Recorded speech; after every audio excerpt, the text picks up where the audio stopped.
race fans, and welcome back to another action-packed evening here at the All-American ARCA Series. Today, we're at the virtual Indianapolis Motor Speedway, where we're going to be going round and round for the Brickyard 200. It's going to be 80 laps, 200 miles for these competitors. As always, on behalf of the All-American ARCA Series, as well as Team Goon Squad Broadcasting, my name is James Eastbury, the Action TAP 60 frames a second, as we are currently running through qualifying. We've got about 35 drivers making their way out here today. No, excuse me, 35 have already put down qualifying times. We've got about 45 drivers here total. And as a reminder, only the top 43 from qualifying will make it into the main event to battle for this championship run.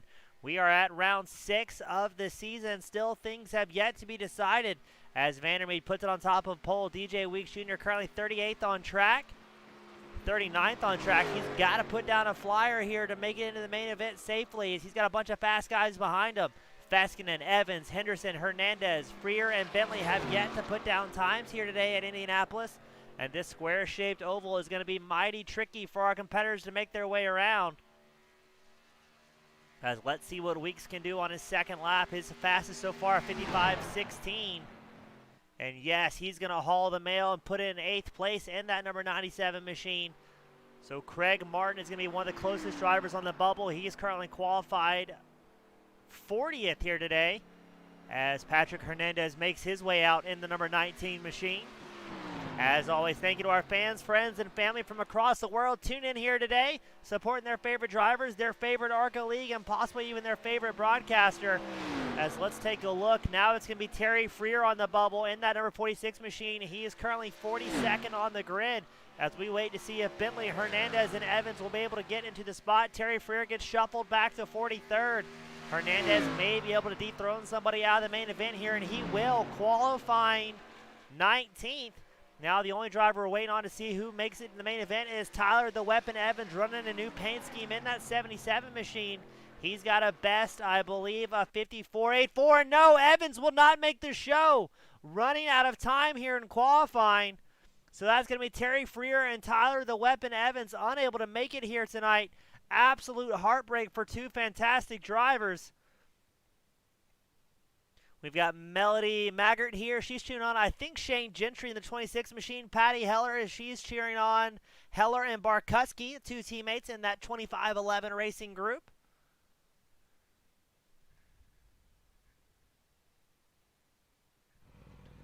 As we're going to have a very brief intermission and get ready for the main event here today. Again, only 43 drivers making the event, so Freer and Evans are going to be sent home early tonight. Very unfortunate, as Evans has been a very fast driver throughout the duration of the season.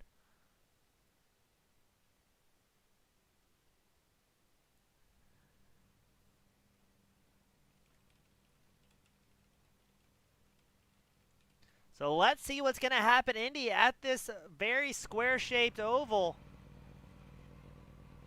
We're going to have 43 drivers to decide who's on top after this main event.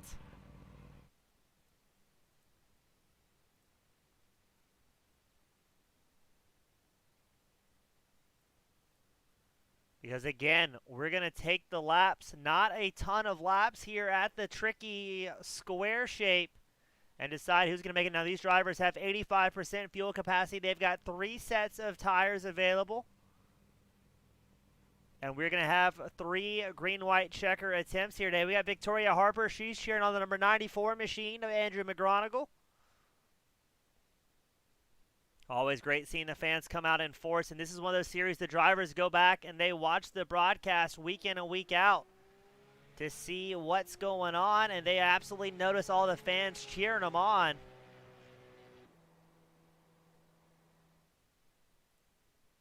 As we wait for this intermission period to end for our drivers, let us know in the chat at home, who are you rooting for?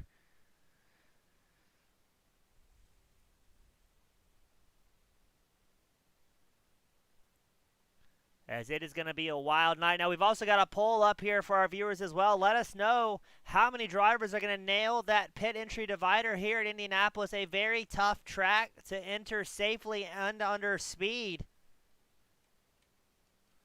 So it'll be interesting to see if we see any cars explode there or not.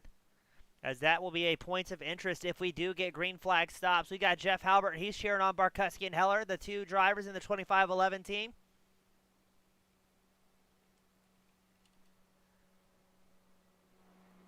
As we are just patiently waiting for this heat race to end. Now, what they have to do with this session, since we have so many drivers trying to make it to the main event week in and week out, we run that qualifying. We take the top 43 fastest drivers in qualifying. And if you are above that cut, then you will get sent home just a little bit early to try and practice for next week. As our pace car makes a couple laps, leading around the invisible field of drivers who were unable to make it to the main event. As again, this is round 6, the Brickyard 200 here in Indianapolis. Last week of the Powder Coat Plus 200, it was Lytle bringing home the win. We've only had 2 different winners in 5 different rounds, as Lytle and Eckert both been putting on a show throughout the season. Let's see here at Indy, will we have a new winner for the Winter Series? Or will be the 2 top dogs of Lytle and Eckert still going back and forth?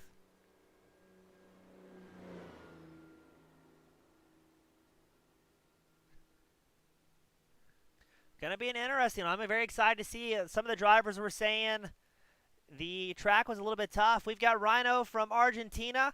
Tune in, supporting the broadcast. Thank you. We've got world famous Philip Penn. He's cheering on both of his sons here today. He's got Alex Penn, the road racing phenomenon. He's the number 30 machine out on track. And then he's got the eldest of the Penn sons, Joseph Penn. He's running our race control here tonight, making sure drivers keep things pointing in the right direction, keeping tempers cooled. We've got Andrew Neri cheering on his teammates with Team Goon Squad.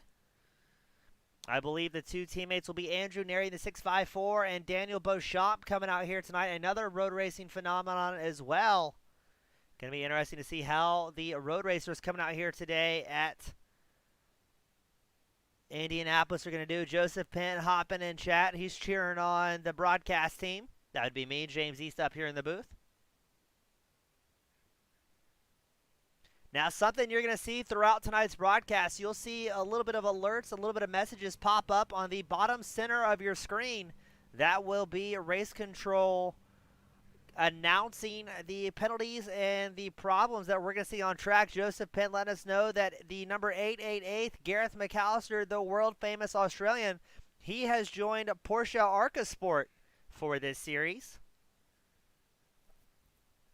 So some teams getting swapped up in the middle of the year, middle of the season, I should say. Tyler Watts, he's cheering on his good friend Andrew Neri.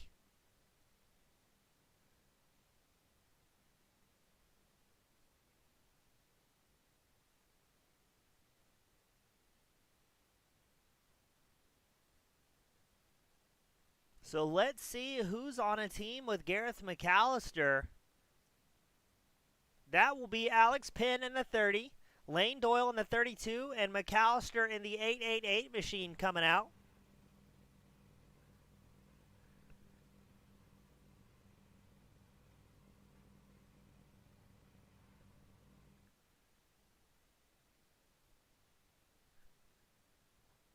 As we're going to finish up this mock heat race with nobody driving but our safety car.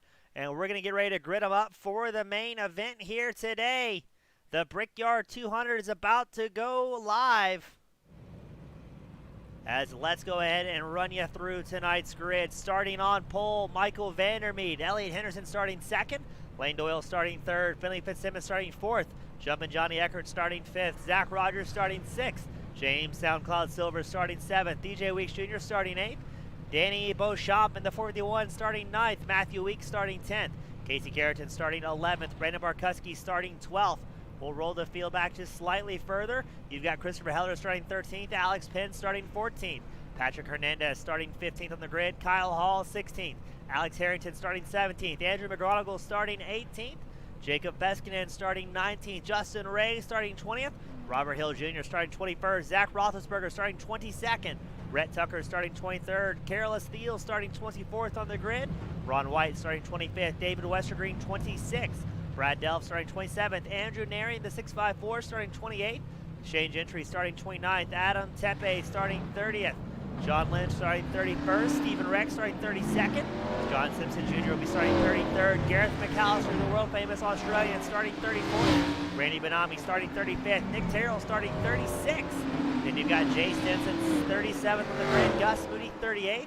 Justin Bentley will be starting 39th. Al Hewen starting 40th. Dylan Retton starting 41st. Devin Scroggins starting 42nd. And then Craig Martin will round out an absolute massive field here in Indianapolis.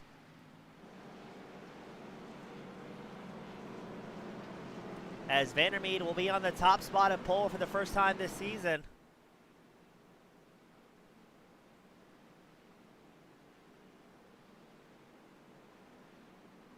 Curious to see, can we get some green flag runs here at Indy, as earlier in the season these drivers were plagued by tragedy. Now last week the racing was a good bit cleaner at Kentucky Oval. We're out of 135 laps. We had 7 cautions for 27 laps of the evening.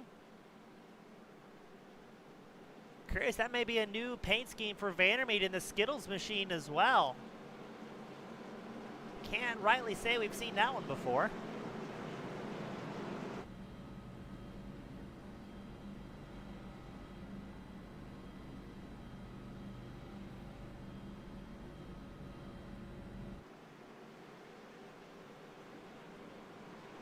This is going to be an absolute wild night. 43 drivers here in Indianapolis. The pace car will come in this time by, and then we're going to light the green lights and get the flagman going for some non-stop action here at the All-American ARCA Series. Pace car comes in. It's Vandermeed and Henderson on the front row, and away we go for the first time here tonight. Where these competitors are going to let the horsepower lay down and get on the loud pedals. It'll be Vandermeed in the Skittles, number 70 inside line. Elliott Henderson at 37. He's going to be on the high line, and behind them an absolute massive pack of drivers here.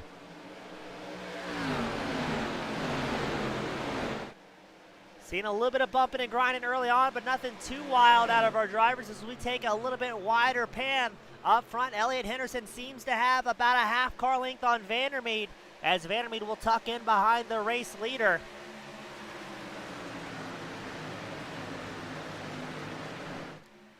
Maybe the tough track will make things a little bit easier, maybe make drivers a little bit more careful out here. As we see one driver goes off track, and we are going to have a caution come out. I believe that's going to be Thiel possibly involved in that one, the 01 machine, as we saw him drop down the standings.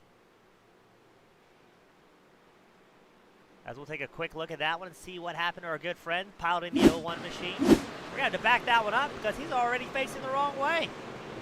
Oh, that's got to be a white knuckle moment for the 01 machine. So let's see what happened to Thiel. Watch the 01 machine. Does he pull out in front of the 14 and just gets punted out of the way? He'll have a little bit of rear end aero damage, but man, he's got to be grateful not to have been spun back up into the racing line, because that would have cleared out about a good 10-15 drivers. That'll be our first caution of the night.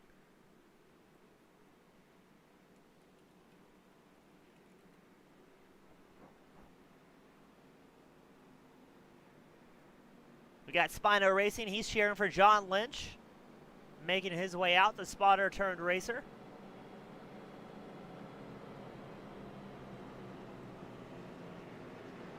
Lynch is a fill-in driver for Clay Cantrell here today.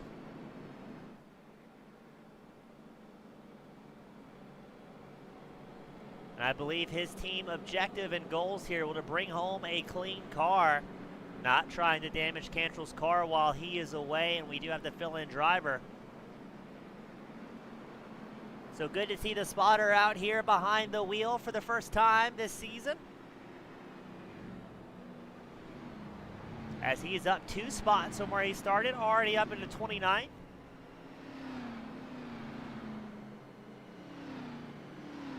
Now up front, and oddly enough, the number 1 machine will receive the EOL for causing that yellow.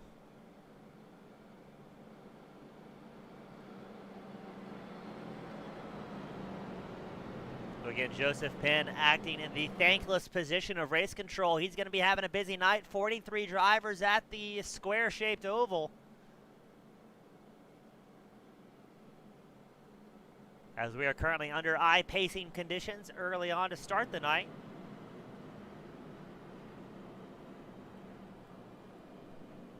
And we had a problem from Rhett Tucker, who seems to be parked on the outside line.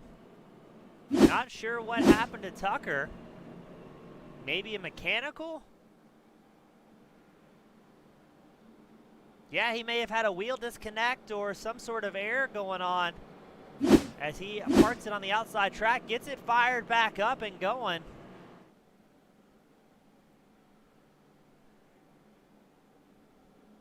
We got Fred Anderson saying All-American is now Friday night must-see TV. Always free to our viewers from across the world. And again, we couldn't do it without you guys. Makes my job a whole lot more exciting. We've got such excellent fans from all across the world. We got the United States. We've got Argentina represented here today. The European crowd showing up in force. So just a very diverse group of wild folks that love great racing every Friday night. We've got somebody else showing as Crash. That's Justin Bentley, maybe having another problem.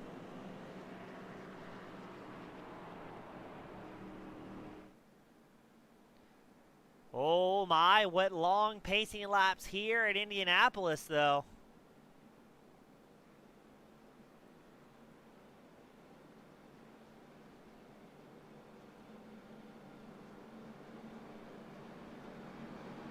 So it will be Henderson and Vandermeed out front on the front row. Doyle and Eckert your second row. Fitzsimmons and Rogers will make up our third row as we get them gridded back up double file.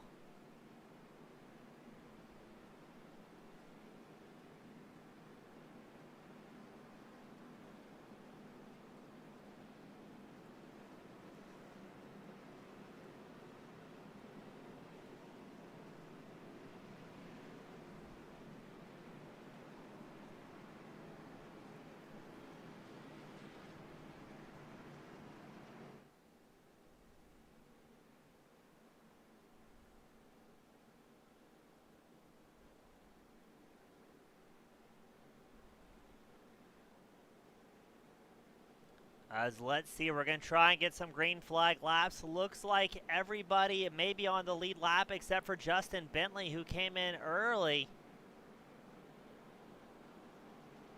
Not sure if Bentley started from the pits in the number 16 machine or what may be the issue. As again, pacing laps here, about 2 minutes long. Plenty of time for drivers to cool off.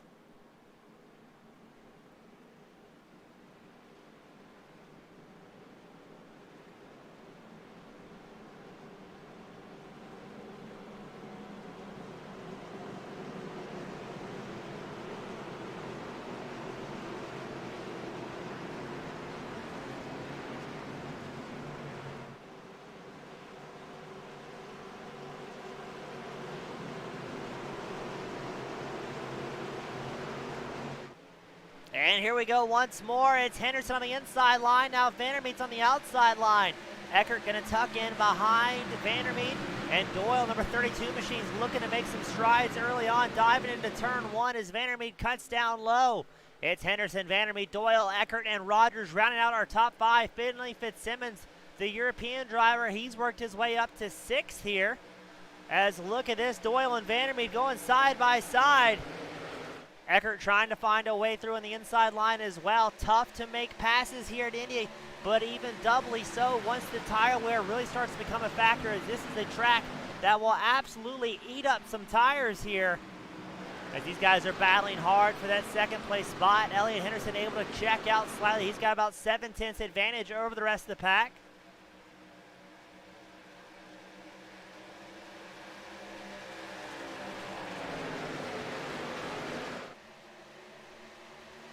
As now Vandermeed's still able to hold on to third, but here comes Eckert in that number 90 machine. But it looks like Tate Lytle didn't make it here today. The other most winningest driver so far this season may be having a night off. Not sure if he's got a fill-in driver or not. Fitzsimmons and Rogers putting on a show as well. That's the battle for fifth place. Rogers on the high line, Fitzsimmons on the inside line of the 06 machine. As Rogers will get the position and take it easy. But these guys have got to be thinking, if we get those unicorn green flag laps that are often sought after, who's going to have the forethought to maybe save some tires? Or are we going to see drivers pushing it hard early on and then try and just get the track position if we're going to have those staccato short runs such as we've seen in the past? Your race leader, Elliott Henderson, puts off the fastest lap of the race with a 55.43. And look at that absolute massive field of drivers here today. As we still have 42 cars rolling. No, all 43 drivers are out there. 42 on the lead lap.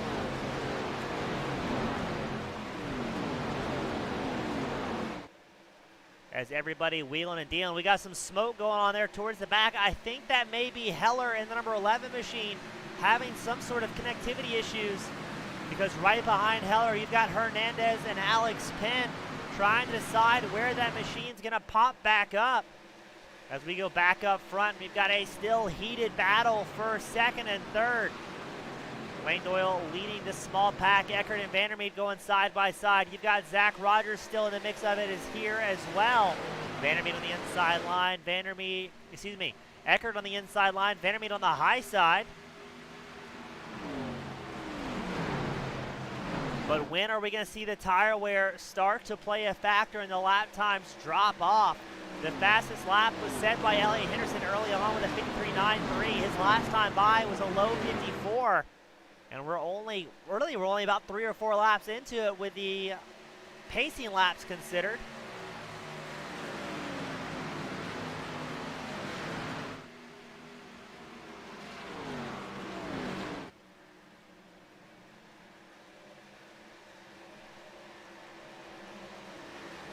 As we are watching the battle for third right now, Eckert trying to catch back up to Lane Doyle. Has about a 4/10 gap, but he's got his hands absolutely full as Vandermeed, Rogers, and now Fitzsimmons will not make his life easy. And I'm absolutely astounded how massive this field is. Most drivers running about single file here, as we're going to take a little bit of a look through the field as we go back to 15th place Alex Penn. He's battling with Kyle Hall, the number 87 machine. So you're seeing drivers make a move here and there, but maybe picking and choosing a little bit more carefully than they have in seasons past, as there are no more fast repairs here at the All-American ARCA Series, no more get-out-of-jail-free cards. So if you wad your machine up early on, that is it. You are done and back to the hauler. As we go back to Eckert, he's battling hard for second place with Lane Doyle, number 32 machine. Gonna try and squeeze up next to Doyle here, but it's tough to carry that speed down the backstretch after running that tight inside line. Vandermeed moves over, gets behind Eckert. Meanwhile, you've got Zach Rogers. He's gonna give his support to Lane Doyle. And we're gonna go 2 wide, 2 rows deep into turn 1. So far, so good. Eckert gets a bit of a shimmy out of that number 90 machine. That's gonna cause Doyle to check up slightly. Vandermeed adjusts his line to adjust for the changing pace, as we're going to go on board with Zach Rogers. That is Doyle and Vandermeed just ahead of him. Vandermeed on the inside line, Doyle on the outside line, and that number 32 machine battling very, very hard for that final podium spot. Only 10 laps into this main event.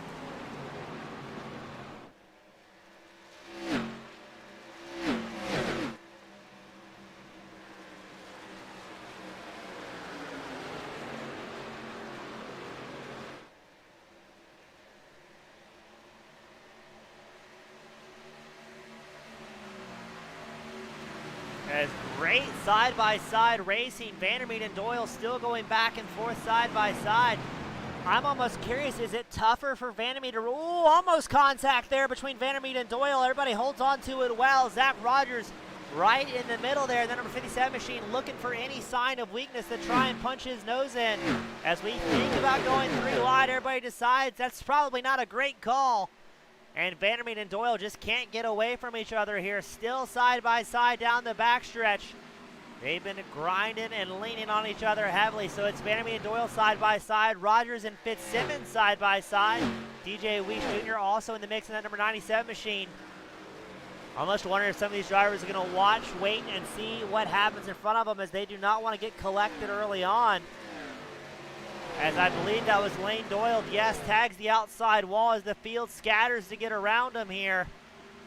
So Doyle will slide back to about 8th place.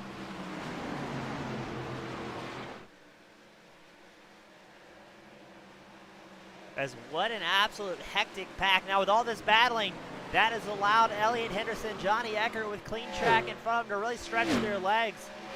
As Henderson is about a 1.25 seconds ahead of Eckert. Eckert's about 1.2 seconds of battle for this, above the battle for third here. As now Vandermeer will still lead the charge with an absolute massive pack of drivers. Alex Harrington goes off track towards the back of the field.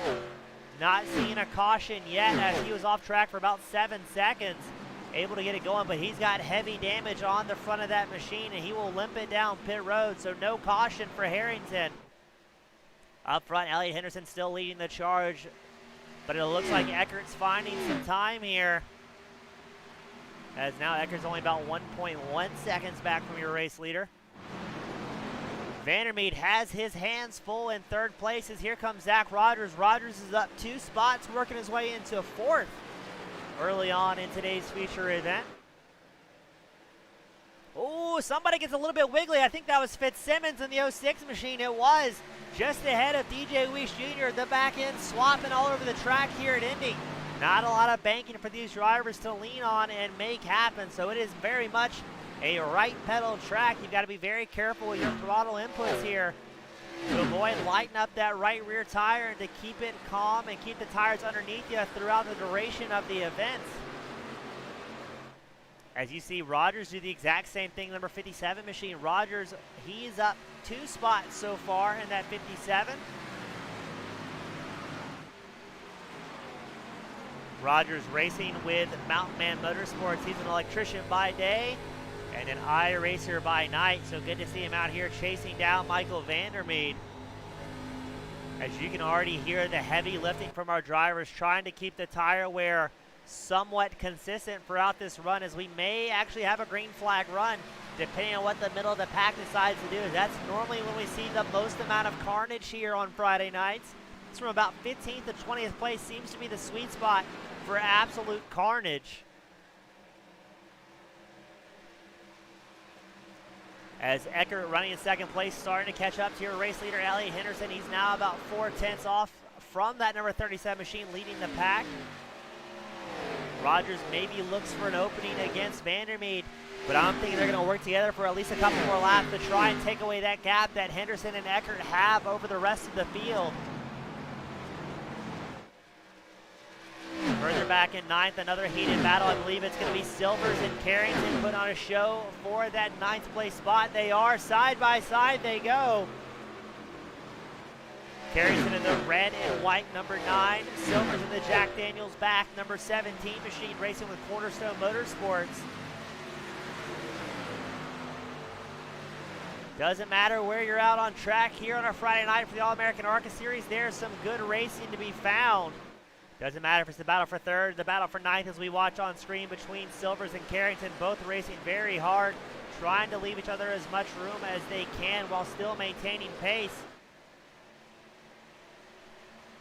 Christopher Heller in that number 11 machine trying to figure out which driver he wants to give a draft to and maybe propel themselves forward. Carrington will get the pass, but here comes Heller in the number 11 machine. Now he's on the inside making a move on Silvers, making it look pretty clean.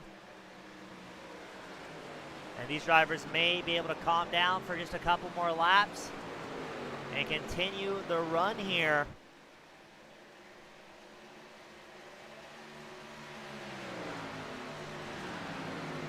Good to see Silvers out here, another driver with Cornerstone Motorsports, rapper by day, racer by night. SoundCloud doing a great job currently battling with, I believe that's going to be Matthew Weeks, number 2 machine, to try and hold on to that 10th place spot. But again, this is where tire wear is going to become a factor for these guys.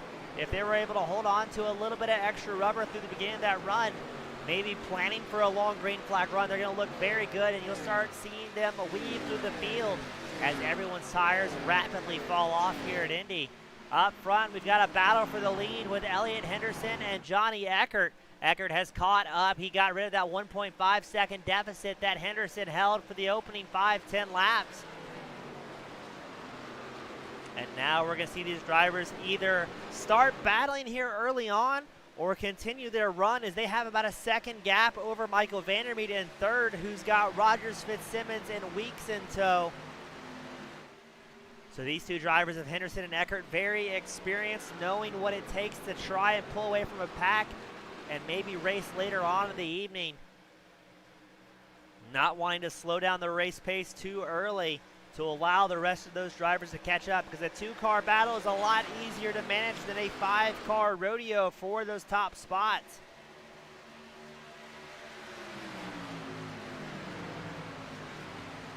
As here goes Eckert down the inside line, trying to make a move on Henderson. Will he make it stick out of the backstretch? Not quite. Henderson still holding on to it, carrying a little bit more momentum on that middle line. And you can see Eckert carrying all the slip angle out of that number 90 machine to navigate those tricky corners here at Indy. Every corner drive just ever so slightly different than the last.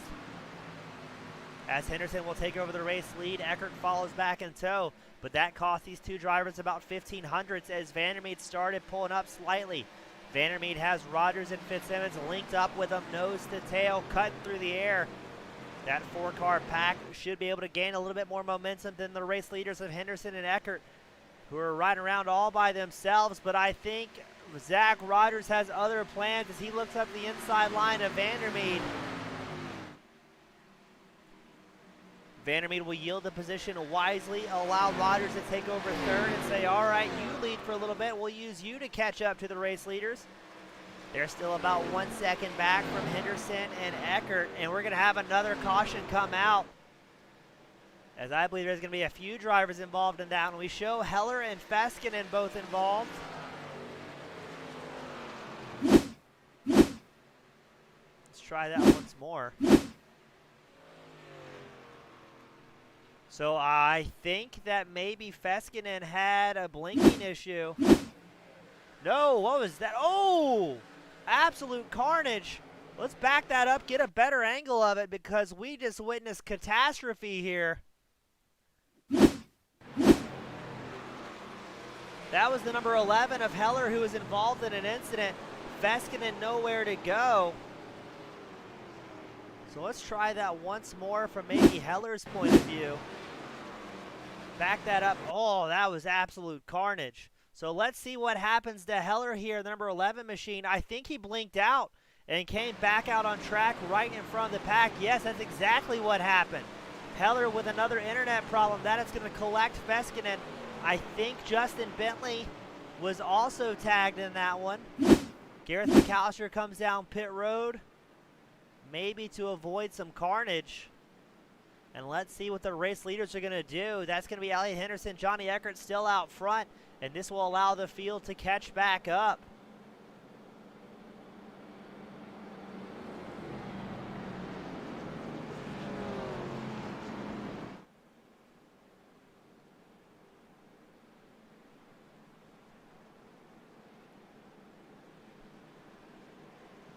Now I'm curious to see, are we going to catch anybody with that pit lane divider if we get green flag stops? You look at the very top center of your screen. That is the divider we were talking about. Kind of juts its way out and can make things very exciting. Now Henderson and the rest of the family here at All-American ARCA will show us the easy way to come into pits under caution. But please note that divider wall on the right-hand side. Not a lot of room there between the racing line and the pit road entry, so that is going to be a possible problem spot as the entire field comes down pit road for 4 fresh Goodyears and a tank of gas. I believe it is Robert Hill in the 05 machine. He's going to opt to stay out here, maybe trying to get on a different strategy, as race control calls it no fault network error for that absolute massive crash. As I believe that is going to be Heller, Bentley, and possibly Feskinen that will be retired from the racetrack. Alex Harrington also having an early night in the number 85 machine.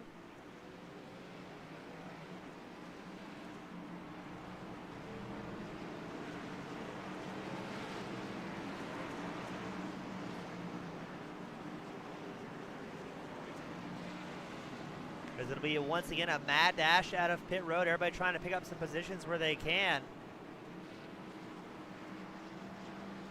As we still have 32 drivers, I believe, on the lead lap here. No, it's going to be more than that. So I believe that's Craig Martin going to be one of the last drivers off of pit road. He'll be 37th on track. No, here comes Justin Ray as well in the 38 machine after an extended pit stop. Not wanting to get any speeding penalties, taking it nice and easy.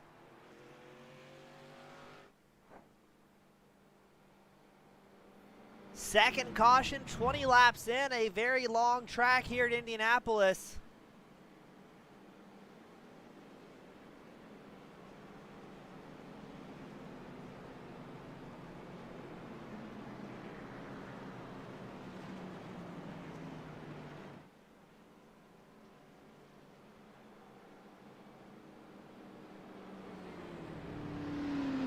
As now Robert Hill comes back down pit road with a late stop, pitting a lap after the field, so he may have been getting a lap back in that 05 machine before getting back out on track.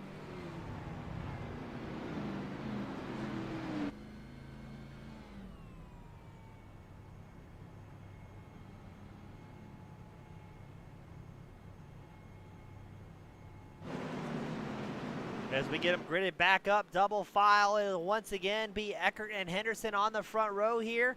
Vandermeet and Rogers your second row. DJ Weeks Jr. and Casey Carrington your third row. Looks like every driver opted to take 4 fresh tires except for Randy Benami. He's with a quick pit stop in that 195 machine as he has worked his way up 7 spots here today, currently running 28th on track, as he appears to be the lone driver on an alternative strategy.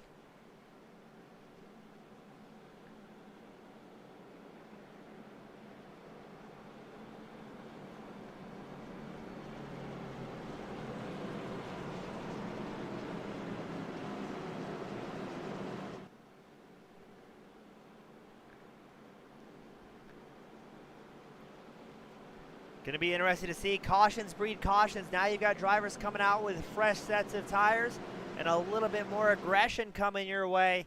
So it'll be interesting to see if we can get in a groove, get some tire wear in before the major racing starts, or if they're going to go wide open right off the rip.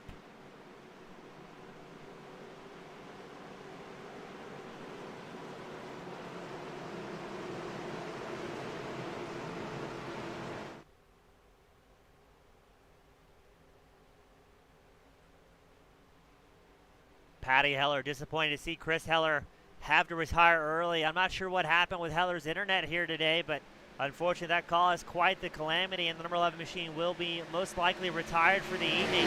Eckert gets a great start on this green flag. And Vandermeet, and I believe that's Rogers, make contact going into one, a little bit of bumping and grinding early on. Vandermeet slots up in front of Rogers, and we've got somebody spinning.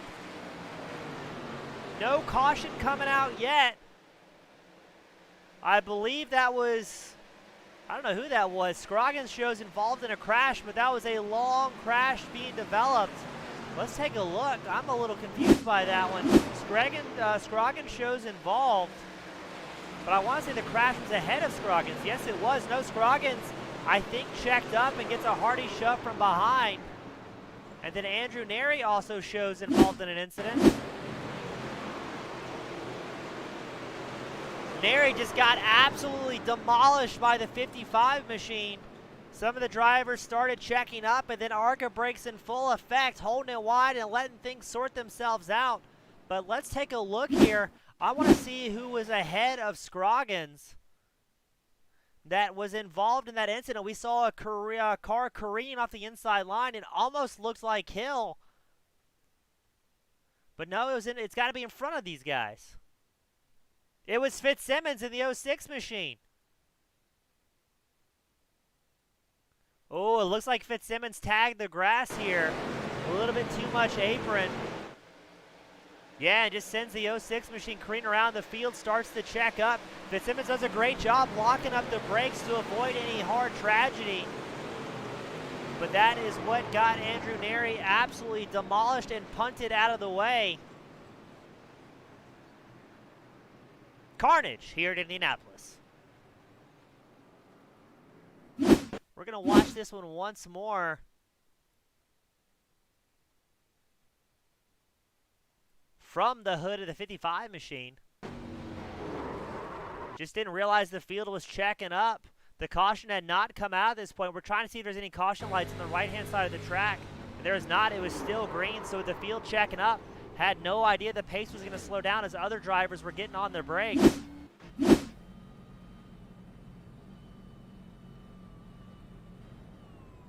we will bring out once more the third caution of the night, as we send a few more drivers back to the hauler with some wadded up machinery.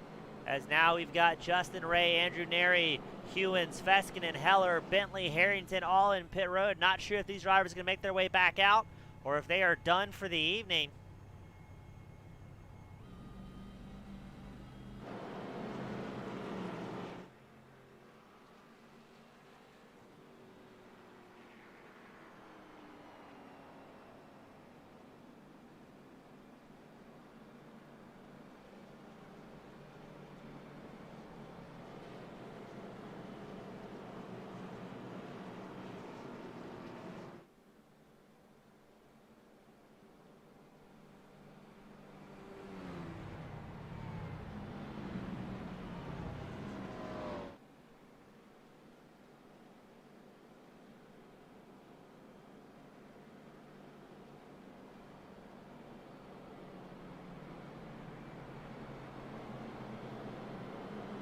So let's see, most drivers opting to stay out here. Neri was able to get back out on track after getting absolute demolished on that lap 22-23 incident.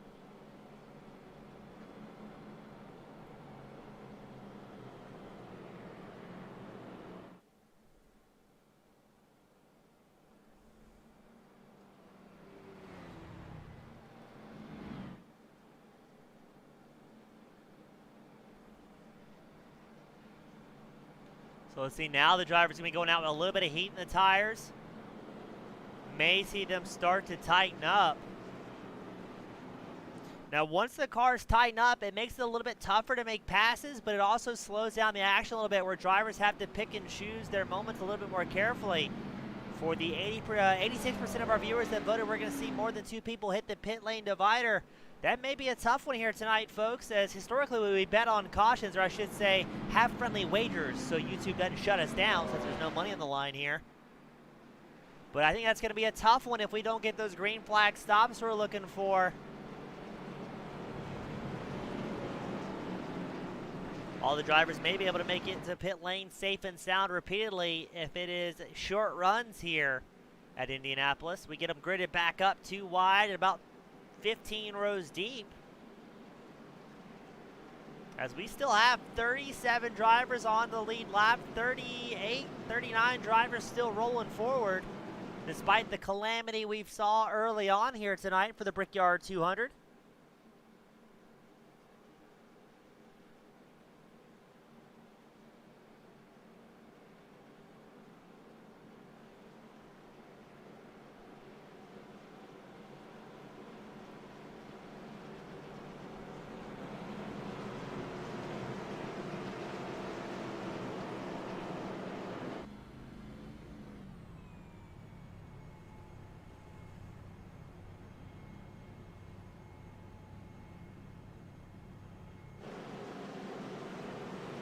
As pace car will come in this time by, we'll send them back out with a whole lot of laps left here.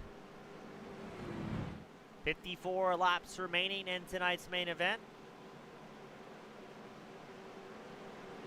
As these pacing laps are extremely long, 2-minute pacing laps here at Indianapolis.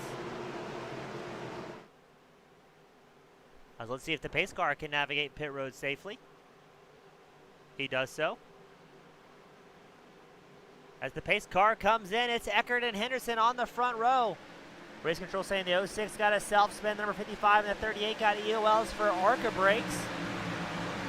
Now you'll hear me reference that mostly joking throughout the night. ARCA Brakes is kind of a play on what the guys in the official iRacing server do, where ARCA races don't have cautions, and that is pull a good old-fashioned Days of Thunder. If you see a crash and smoke, instead of slowing down and checking up, hold it wide and let the racing gods sort it out. So obviously that is frowned upon here in Lee Racing, as Race Control hands out those EOLs for unsafe and unsporting-like conduct. Eckert gets a great launch. He's leading Henderson by about a half second. Henderson has Vandermeed, Carrington, Weeks right in tow.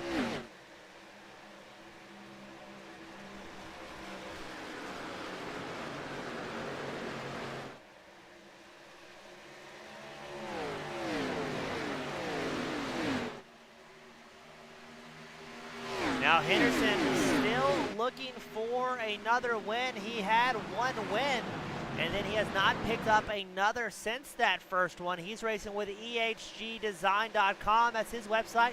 And you can check him out on Twitch as well, twitch.tv/BobbyCarter73. So good to see Henderson out on track, having a great go. Not quite sure why his picture didn't update for us, but may have been updated after we started the broadcast here.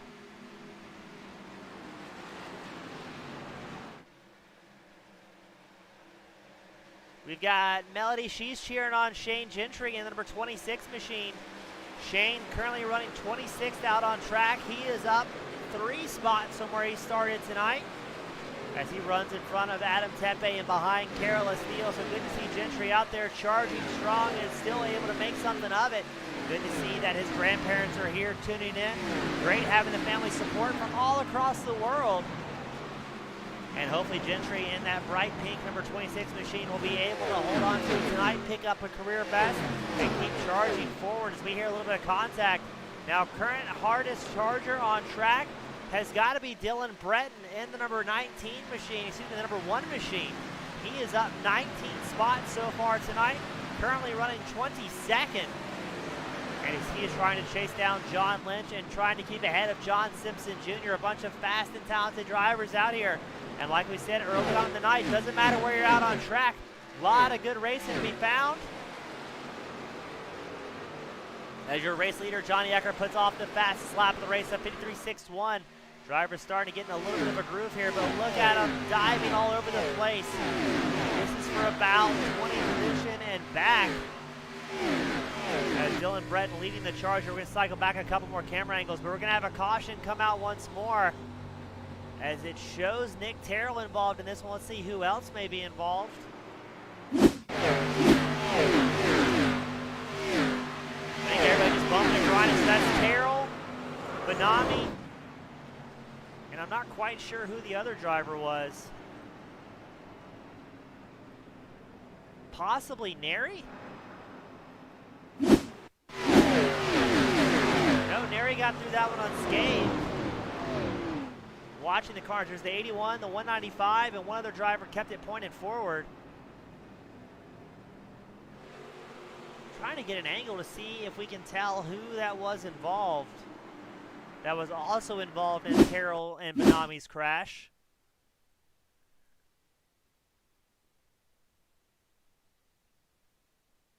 Oh, that looked like netcode maybe, or the drivers checked up to avoid a slower machine. That was the 06 machine, I believe, of Fitzsimmons involved in that one as well. Yes, it was. As Terrell and Benami having a rough go. They're going to take heavy damage on those machines as we once again put it back under pacing conditions. As the field will start getting a little bit smaller here, as drivers are sent back to the hauler early.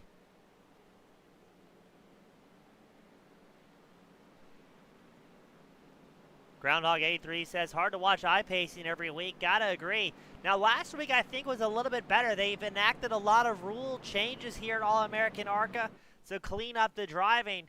But the problem is it takes a couple of rough races to make that happen. But they are adding more penalty points for these drivers and stricter penalties as well. So any driver that accumulates a license point in 3 consecutive races will be suspended for 1 race is another big change. And during the race, the driver's second at-fault penalty, they updated that from a drive-through to a stop-and-hold penalty. That has to be served under green flag conditions. And something that you guys don't really see or hear behind the scenes, they've also added a rule about the drivers' radio communications. Things were getting a little bit heated amongst drivers, and they have nipped that in the bud as well. So collectively, a bunch of changes that are going to slowly improve the racing here at the ARCA series. As from my point of view, last week I think was a lot cleaner and a lot better to watch. Yes, we had 7 cautions, but I think a string of those were late into the night.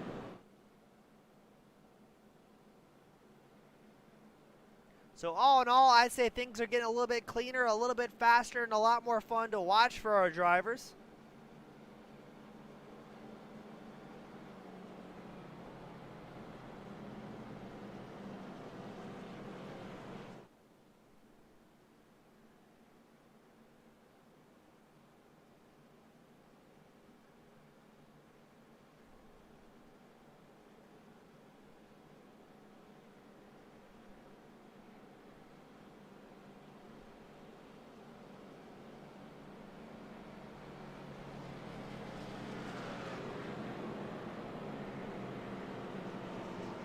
We get drivers getting the lucky dog. I believe that could have been Steven Rex, or was that Andrew Nary in the 654? No, that was Nary in the 654. He's going to get back on the lead lap here, getting involved in a very early incident, but may be able to capitalize on these cautions to get back in fighting shape. As it'll once again be Eckert and Henderson on the front row, Vandermeet and Carrington your second row, DJ Weeks Jr. and Zach Rogers will round out our third row. As we have your favorite drivers pulled up on the left side of your screen. You can see where your favorite driver is.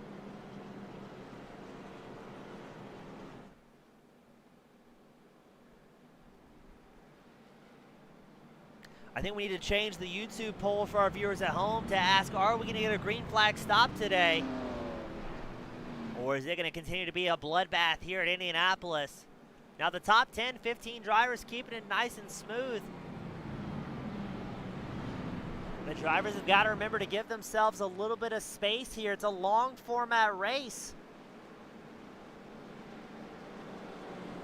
He who crashes least has a good chance of winning it.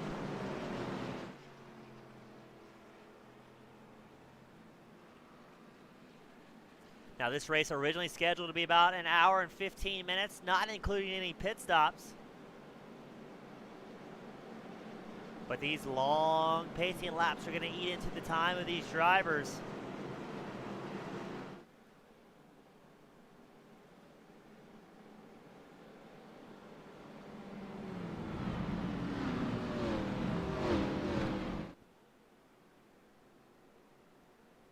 Now I'm curious to see, do we still have the 2-hour time limit that we've had in the past? As that is something these drivers have ran into with smaller tracks where we had more than a lot of cautions. Not seeing it on the race information here, how long the session is going to be up for. But we're going to get ready to send them back out here at the Brickyard 200 at the All-American ARCA Series. Eckert and Henderson on the front row ready to do battle. Two drivers that have been driving hard. There's like most drivers opted to stay out here.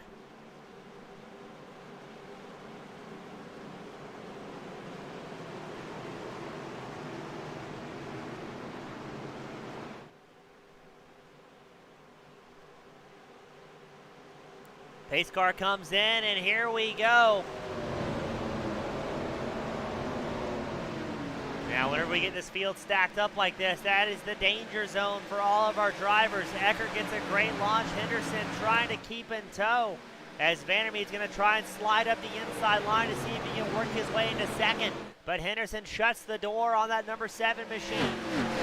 And here comes Casey Carrington as well in the number 9. He is up 7 spots. Carrington, that number 9 machine, having a little bit of luck here tonight on the short runs, as now he's going to tuck in behind Vandermeet, who's down 2 spots.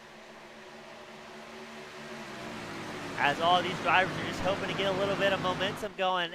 Carrington takes a peek to the inside line, thinks better of it.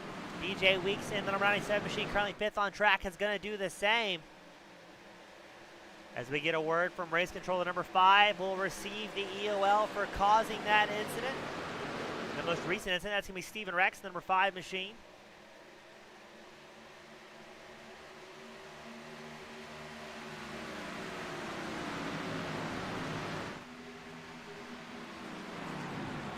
Well, they had a little bit of contact there. I'm not quite sure who that was. I think that was Zach Rogers and Lane Doyle that may have had contact as we go on board with Brandon Barkuski. Barkuski running 8th here today. He's up 4 spots early on, so having a fair bit of fortune as well. The name of the game for these drivers to be in a battle for the lead is just keep their nose clean and try and bring home a clean car, as a large portion of the field will be unable to do that here today. As we've got more side-by-side action, that's going to be Rhett Tucker, the number 91, and Danny Beauchamp in the 451. Beauchamp in the inside line in the red and white ARCA car, but we're going to have another caution come out, and I believe it's going to be a big one here today.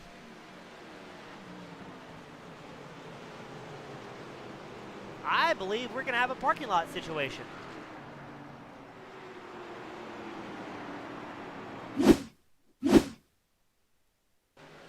Let's see what happens. Number 93 machine of Westergreen might have gotten loose there. And then, oh no, Hernandez nowhere to go. And, wow. I mean, what do you say there, ladies and gentlemen? An absolute parking lot. A total disregard for safety or public property. As race machines get sacrificed. I want to see who came flying through the field there. So that's the number 19.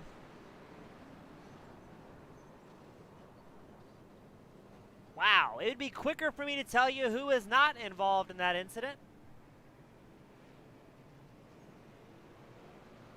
And I'm trying to get somebody's point of view here. I thought it was the 12, but I could very well be mistaken, as I don't see him on live time and in scoring. Let's take a little bit tighter look at that crash. Slow it down and see who maybe blasted through the field here.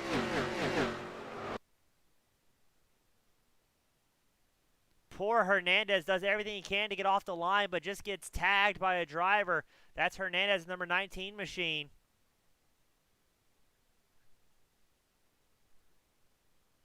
As let's see who blows past Hernandez. That's the onboard we want to see. That's the number 8 machine that comes charging in there. So let's see, that may have been Lynch, I am fairly certain. So let's go on board with John Lynch and see where things happen for him. Not even ARCA braking, just trying to find a gap through, but unfortunately gave it more throttle when brakes was probably the answer. As you ride back a little bit further with John Lynch. Does a good job, slows down, looks for a gap, and just too late, gets himself collected. What a night. So we show Hernandez, Feskinen, Westergreen, Stinson, Breton, Delph, Fitzsimmons, Moody, Martin, Scroggins, Hill, Rex, Neri, Ray, all showing involved in that crash. Now, that does not mean your favorite driver was actually damaged, but it does mean that the software, the broadcast software, picked them up either rapidly slowing down or maybe dodging off track, as I know quite a few drivers dipped off the racing surface to try and survive. But we've got Hernandez, Ray, Stinson, Moody, Breton, Fitzsimmons, Westergreen, Delph, all in pit road for extended stays to get those cars hammered right back in the right direction. We may not have brought enough duct tape and Flex Seal here for a Friday night free-for-all.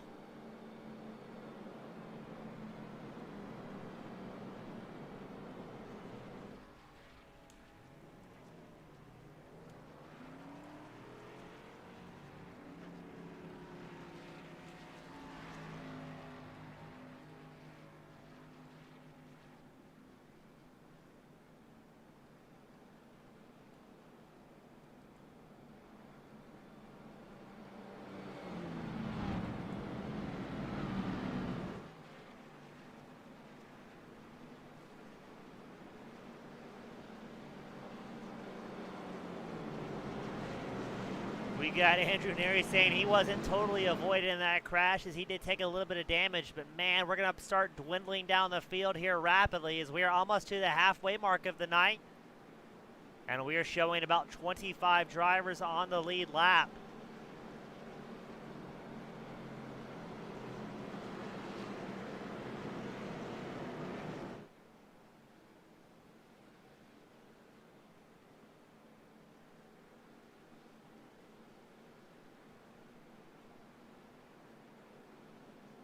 So we'll get them gridded up once more, try and get them pointing in the right direction. As a large portion of the field opts to stay out here, valuing that sweet, sweet track mission more than anything else. Nobody wants to get back in that middle carnage that we've seen as the field looks to be rapidly shrinking here at the Brickyard 200. But let's see what Eckert and Henderson can do on the front row. Now both drivers, really pretty much all the drivers here came in on lap 20. You have to go all the way back to about 21st place. Andrew Neri to see an alternative pit strategy. And I believe a lot of that was due to maybe damage on the machines more so than necessity for fuel and tires.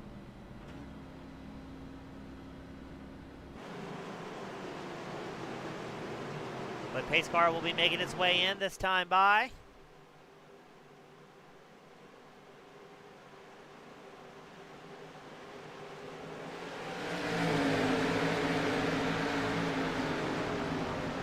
And away we go. Still a massive field of drivers circulating here today.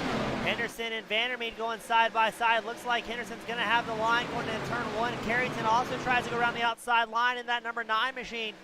So worked his way up into third, up 8 spots as you're on board with Michael Vandermeer. He's going back and forth with Carrington. We're going to pan back to DJ Weeks Jr., and that shows the side-by-side battle for third. Carrington on the high side, and they're wadded up behind it. Danny Beauchamp gets spun. And who else is involved in that one?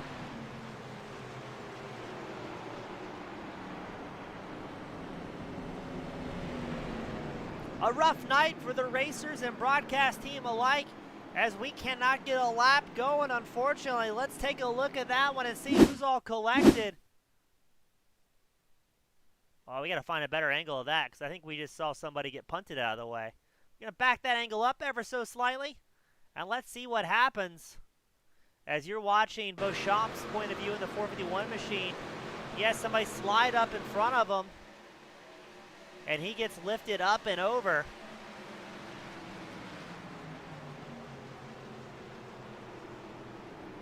As we've got drivers doing whatever it takes to stay out of the way. I believe that was Brett taking an alternative line through the grass just to avoid the carnage, so well done.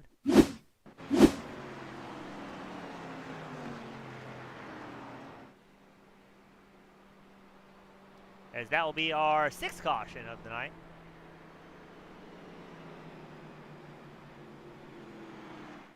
We're going to take this opportunity to run a quick commercial break, but don't go anywhere. We'll be right back with more action here at the Brickyard 200 at the All-American ARCA Series.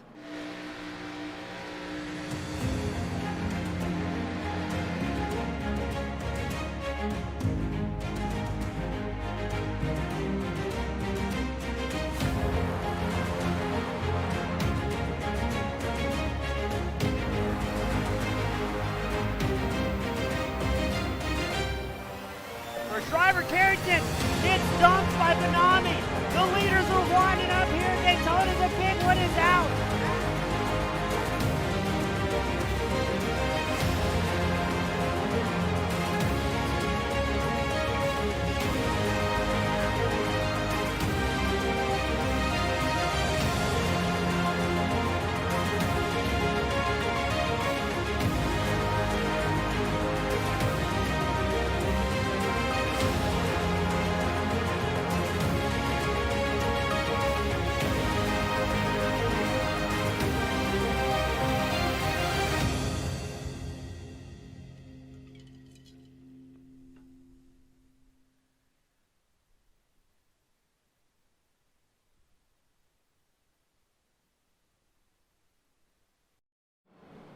And we are back with the actions. We're getting them gridded up. But after that commercial break, again, thank you as well to all our fans across the world that tune in. Check us out on our website. Join the Team Goon Squad Discord. Chat with the drivers and the broadcasters throughout the week, as well as our members on Patreon that subscribe and help keep the channel pointing in the right direction as well. We couldn't do it without you guys. As speaking of pointing in the right direction, we're going to try and get them lined up once more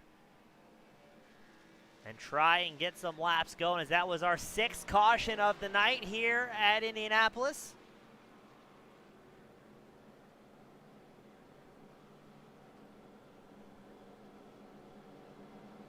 As we've lost a lot of good men early on.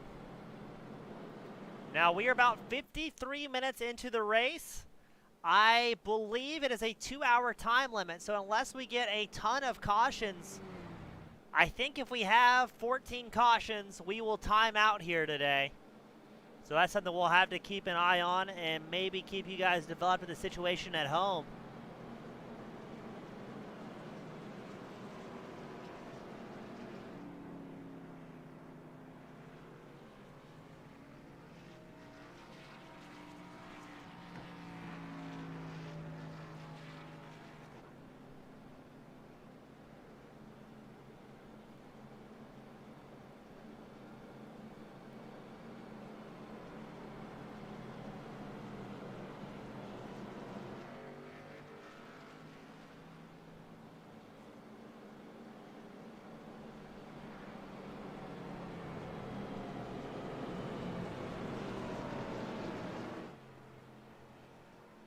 I'm almost wondering, are we going to single file restarts now? Or are we just not in a position to get these guys gridded up yet? Now that's something that race control does have in their back pocket. If the drivers can't keep things going at a reasonable pace, they will force single file restarts amongst all drivers to try and clean up the action. As I am fairly certain that's what we're seeing here.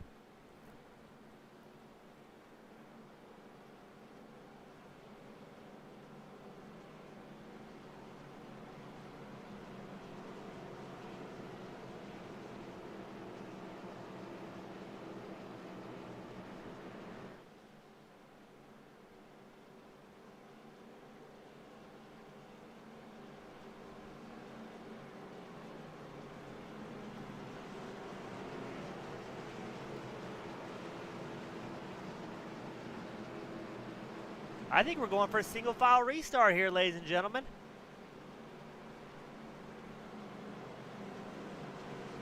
Let's see if the pace car ducks in. But I am fairly certain that's what we're seeing here.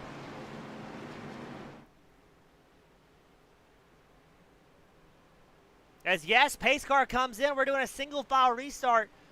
Race control trying to get these drivers back going forward and not wadding up their machinery quite as much. So Eckert will get the launch. Let's keep an eye on Carrington, number 9 machine. Now they have a rule here on American ARCA.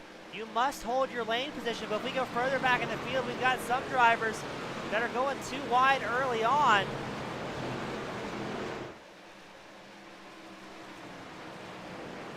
So I can promise you race control will be taking a look at that. I believe that is a stop-and-go penalty, if not a drive-through, for drivers that do not hold the line before crossing the start-finish line. So something to keep an eye on. You may see a couple of drivers starting to fall back rapidly. Up front is Eckert, Henderson, Carrington, Vandermeer, and Weeks, our top 5.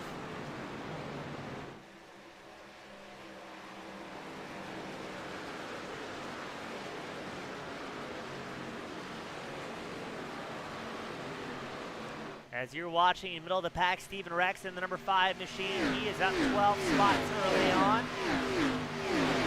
And that's the thing these drivers got to realize, if they can just keep it clean, they have a good chance of bringing home a great finish. Shane Gentry comes down to pit road number 26 machine. Curious to see if that may have been one of the penalties we were talking about. As Carrington and Vandermeer have linked up trying to track down Elliott Henderson.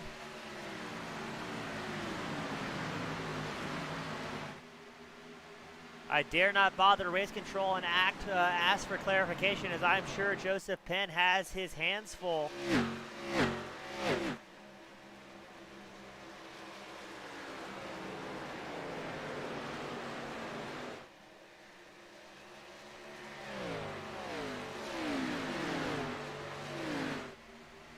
everybody, for the most part, running single file. You have to go way, way back to, I believe, you got to go way, way back. Devin Scroggins in the mix with the side-by-side battle. I believe that's going to be with Andrew McGronigle, Rhett Tucker, Jay Stinson all in the mix here. As this will be the battle for about 26th to 25th on track.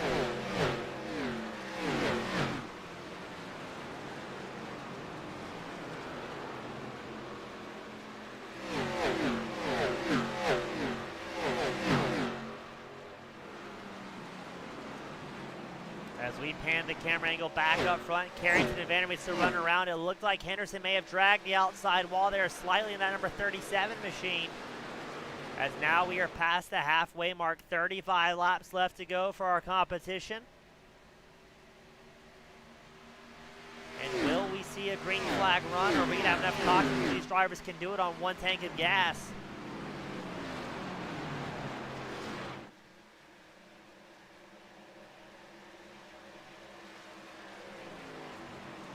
As Doyle makes a move up the inside line of DJ Weeks Jr., not quite able to make it stick against the number 97 machine. Zach Rogers also looking for a way through in that 57. Shane Gentry makes his way out of pit road after possibly getting some repairs done on that bright pink number 26 machine. As you were watching the battle for 6th on track between Lane Doyle and Zach Rogers, this is going to allow DJ Weeks Jr. to stretch his legs, get a little bit of a gap built up, as he will be thankful that he's not one of the drivers battling hard and burning off some tires here at Indianapolis, as this track is absolutely tough on tires and even harder on bodywork, as we've seen throughout the duration of tonight's event. Doyle and Rogers still side by side. Matthew Weeks is going to watch and see what these two drivers do as they come out onto the backstretch. Weeks looking for a line as the two drivers in front of him still side by side, punching a massive hole through the air. As you're on board with Weeks, he gets a draft from Lane Doyle. He will get by Zach Rogers, but how is that going to work through turns 3 and 4? Looks like he is going to get clear of the number 57 machine. Silvers and Barkuski now battling just right behind this battle. Silver's running 9th on track. Barkuski up 2 spots, has worked his way into 10th. You've also got Kyle Hall, number 87 machine, trying to throw his nose in the mix.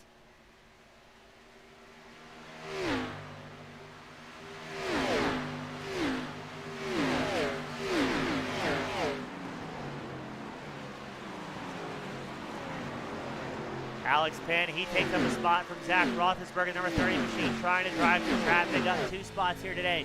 You go on board with Alex Penn, the 30. He's about 2/10 off of Kyle Hall, who's running 11th out here today. Beskinen makes his way out of pits, as well as Gus Smitty, both taking lengthy stops to try and get some things hammered back into shape.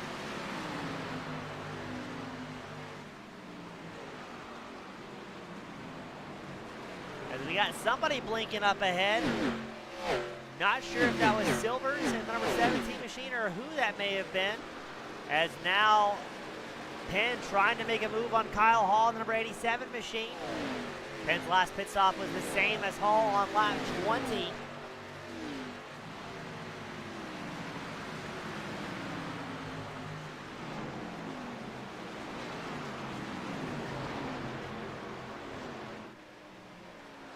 Penn trying to get by Hall. Hall trying to get by Barkuski. Trying to get in that top 10, score some much needed points for their teams.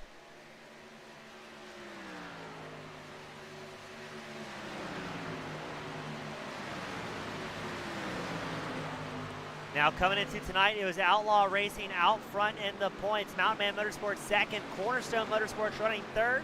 2511 Racing fourth in the team points, and Team Dodge CHTW, rounding out the top 5. Now we get an update from Race Control. The number 91 received the EO for the crash. The 26 got a stop and a hold for crashing under yellow, so I didn't catch that one on the replay. So a lot of drivers having a tough go here today. Now in the points, it's still Eckert out in front by about 20 points over Tate Lytle by 20 points.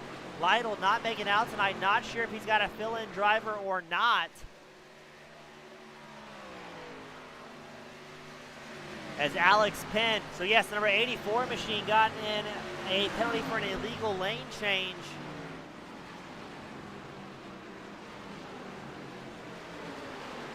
That was Gus Moody who did get receive that penalty, that drive-through penalty.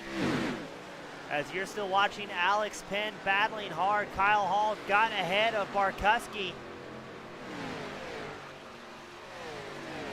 And now Penn's going to try and do the same, trying to look to the inside line, going down the start-finish line.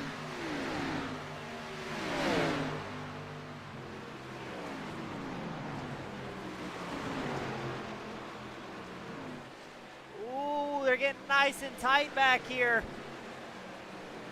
Alex Penn, he's getting harassed by Roethlisberger and Ron White. A heavy battle right in this 10th to 13th spot.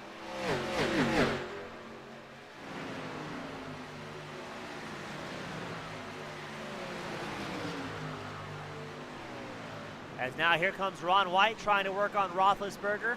White is up 11 spots, currently 14th on track, trying to squeeze into a 13. Up front, you've got a heated battle for second, as well as it's Elliott Henderson, Casey Carrington, Michael Vandermeed, and DJ Weeks Jr. running a 4-car pack. Now they're about 2.9 seconds back from your race leader Eckert, who seems to be checking out here. As these guys are just going to battle so hard for those final podium spots. But we still have a whole lot of laps left to go. 28 laps left here at the Brickyard 200. As Vandermeed and Carrington go side by side. Henderson gets a bit of a break. And here comes DJ Weeks Jr. as well, number 97 machine. He's running 5th on track, but he sees a possible podium spot right in front of him. Now all these drivers, their last pit cycle was on lap 20, so who's going to have the tire management here? Now, yes, we're 32 laps in, but that's probably about 15 laps of hard racing on the tires.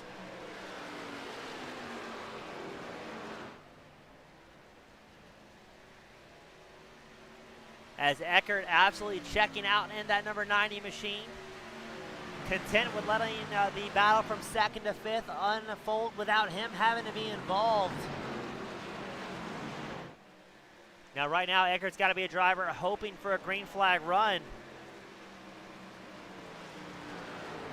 We got Banana cheering on Cornerstone, 2nd place, rooting for Vandermeed. That may be Tyler Evans joining us in the chat. Not quite positive about that one.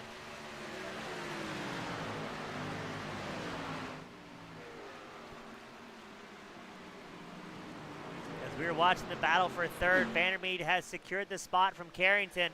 Now he's going to try and chase down that half-second gap to Elliott Henderson and maybe put themselves into a top 2 position. As you're on board with Vandermeed, that's what a half-second in Indianapolis looks like. As you can see, the number 37 machine trying to pull away from Vandermeed, but Vandermeed has the draft support of Carrington and Weeks. As we go back a little bit further, Barkuski and Hall still battling hard. They're 2 wide, 2 rows deep. It's Barkuski, Hall, Penn, and Roethlisberger all in the mix here as you're on board with Kyle Hall, the number 87 machine. Trying to keep those tires underneath them to avoid pushing wide out onto the back stretch here at Indy.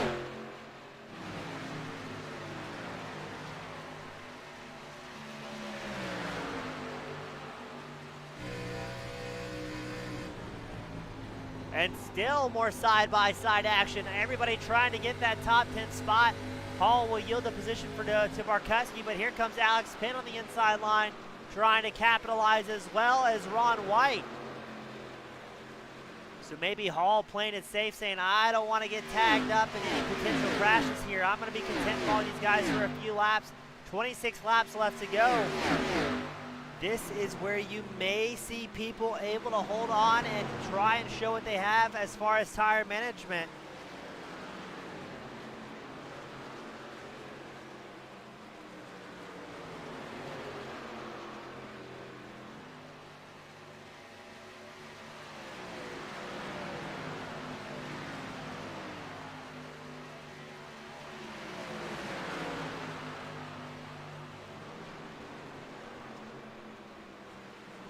As now Penn going to try and get around White and put himself in top 10 contention. We go back up front.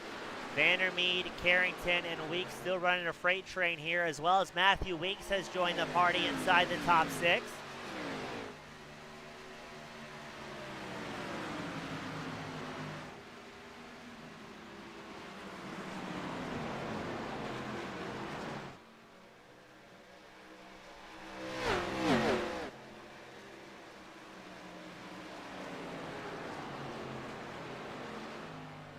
Red Tucker comes down pit road for possibly the first green flag stop that we've seen here today. Still have 28 drivers on the lead lap, and Johnny Eckert leads the field by a country mile, over 4 seconds ahead of that heated battle we saw behind. He's about 4.2 seconds ahead of Elliott Henderson and about 4.5 seconds ahead of Vandermeed, who has his hands absolutely full in that battle for third. Now I'm curious, how far is Vandermeed going to be able, Eckert going to be able to stretch his legs on fuel here? I can't imagine he can make it the duration of the event without having to come in once more.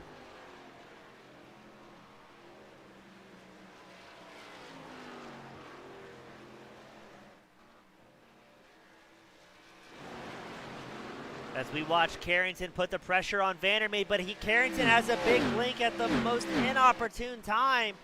And these drivers are starting to catch up to Elliott Henderson in second, working together to make strides, use that draft to their advantage.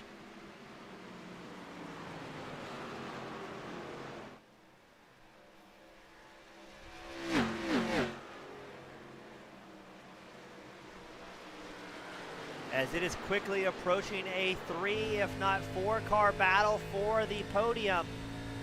DJ Weeks Jr., the number 97 machine, he dives down pit road, as well as Lane Doyle, Brandon Barkuski, Alex Pinn, all coming down pit road for the first green flag stops we've seen here today.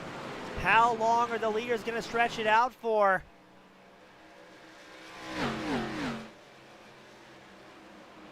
And is anybody going to bin it on pit road? McAllister and Neri also coming down pit road, as we're watching Vandermeed, who's chasing down Elliott Henderson. When are we going to see a massive dive down pit road?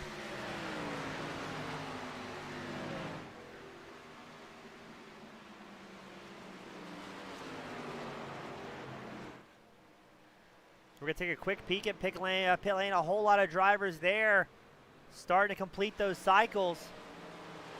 As now Vandermeed's going to have pressure from Carrington. Eckert, your race leader, comes down pit road, and the field will follow. Look at that. We're going to have a green flag stop. Nobody getting too dangerously close to tagging that divider, as they all get it slowed down rapidly. Matthew Weeks will get a lap led here at Indy. Zach Rogers opts to stay out, as well as, I believe, Carolus Steele and Robert Hill Jr. going to value that track position, stretch their legs. Now Weeks and Rogers both came in a lap 20, but you've got Thiel, Hill, Breton, Ray, Benami, Rex, and McGronigle, who had much later stops, possibly due to some of the incidents they were involved in. So these drivers are going to keep out there and maybe pray a caution comes out. And this is where things are going to get very exciting for both our drivers and viewers at home.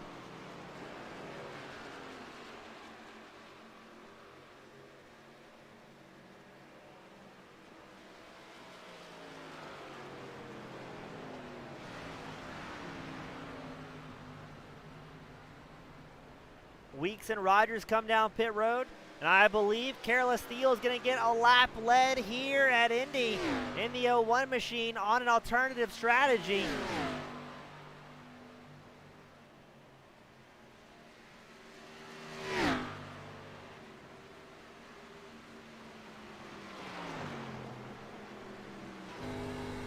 And this will be Carolus Steele's first laps led of the season, making it happen at round 6 as you're on board the 01 machine. As this cycle breaks down, he is up 23 spots. Dylan Breton in the other number 1, he is up 39 spots. Thiel came in a lap 36, Breton came in a lap 36, as well as Ray and Benami, your top 4 here today. So they're going to stretch out that fuel as long as they possibly can, and maybe just hope that a caution comes out so they can grab fresh tires here with 21 laps left to go. But Thiel is going to enjoy the limelight here today, as he has a picture of a cat as his driver profile. So we're going to go ahead and close that.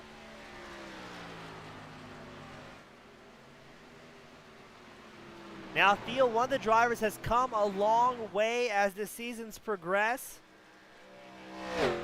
and getting faster and faster as the season progresses. He races road, he races oval, and just an all-around well-likable guy. I believe a coding expert by day and a sim enthusiast by night.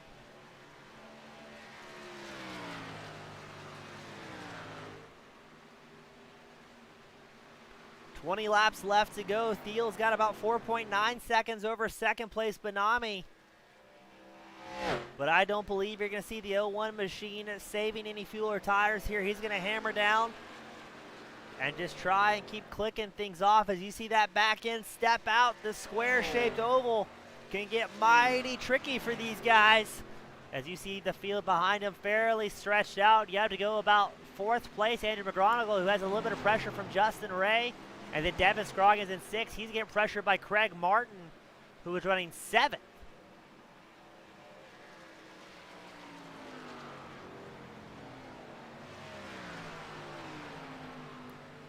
Now, most of the field put down about 27, 28 laps on a pit stop, but that does not include the pacing laps we had as well that allows these drivers to save a fair amount of fuel. So I believe that's going to put Theo, Benami, and possibly Rex about 5 to 10 laps short on fuel. So let's look at once it's about 10 to go to see if these drivers have to come down pit road for a final stop. As Theo in the 01 machine says, hey, if I'm going to get my first laps led here at Indy, I'm going to do it in style and keep clicking them off, as he's actually extended his gap over Randy Benami to about 5.1 seconds. Now keep an eye on from about 8th place back. That is where Eckert, Henderson, DJ Weiss Jr., and Stinson are after they all came in around lap 58, 57 for these drivers. So we know they can make it to the very end on fuel. But will they have their night ruined on this green flag run, the longest run we've had so far of the night? Will they have the time to catch back up to the field, or is we going to see maybe a first-time winner here, as it's only been Eckert and Lytle to pick up wins so far in this winter series? As after that pit cycle fully broke down, we've got 27 drivers on the lead lap and about 33 drivers still out there on circuit making their way around. Maybe a little bit more than that, as we got several drivers several laps down that were involved in those early incidents.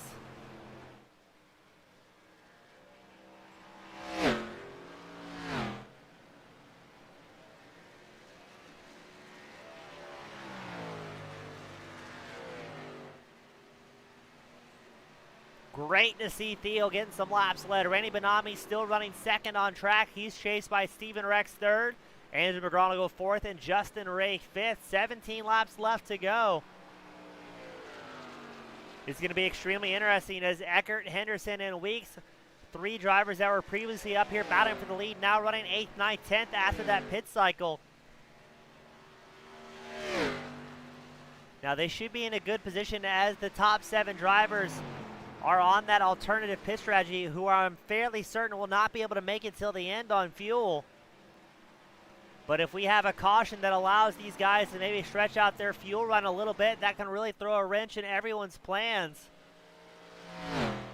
As we cycle back to McGonigal, he's catching up to Justin Ray in the number 38 machine, the battle for 4th.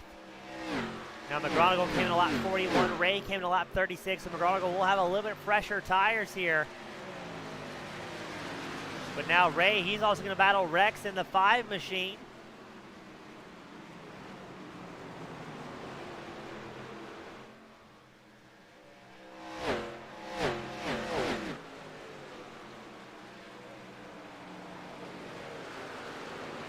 As we got word from pit wall, Tyler Evans helping us out, who had to retire early.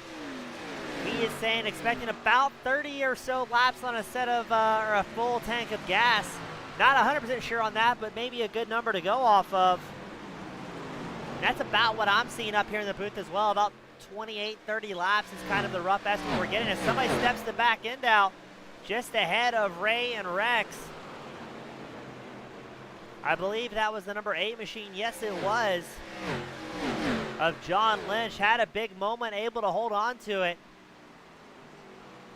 Jay Stinson comes down pit road for his final stop of the night. Final planned stop, I should say. As all these drivers trying to get through traffic. You've got guys with different tire sets out on course. So it's still Ray, Rex, and McGronigle battling for that final podium spot. 15 laps left to go. But how are these guys looking on fuel is the big question of the night. Andrew McGronigle, number 94 machine, may be able to squeeze something out and bring it home at the end as Scroggins and Martin come down pit road. Eckert, Henderson, and Weeks all move up a few spots here. David Westergreen has to take a tow back to pit road.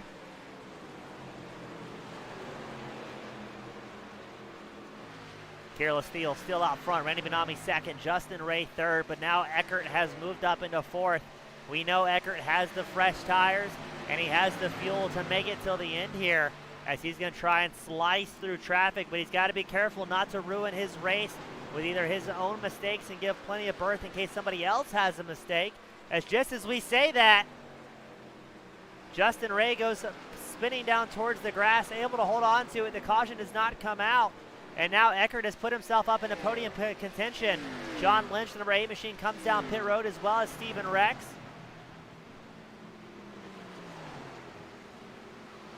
As Eckert will be about 4.3 seconds ahead of Elliott Henderson, who's on the same tire strategy here today.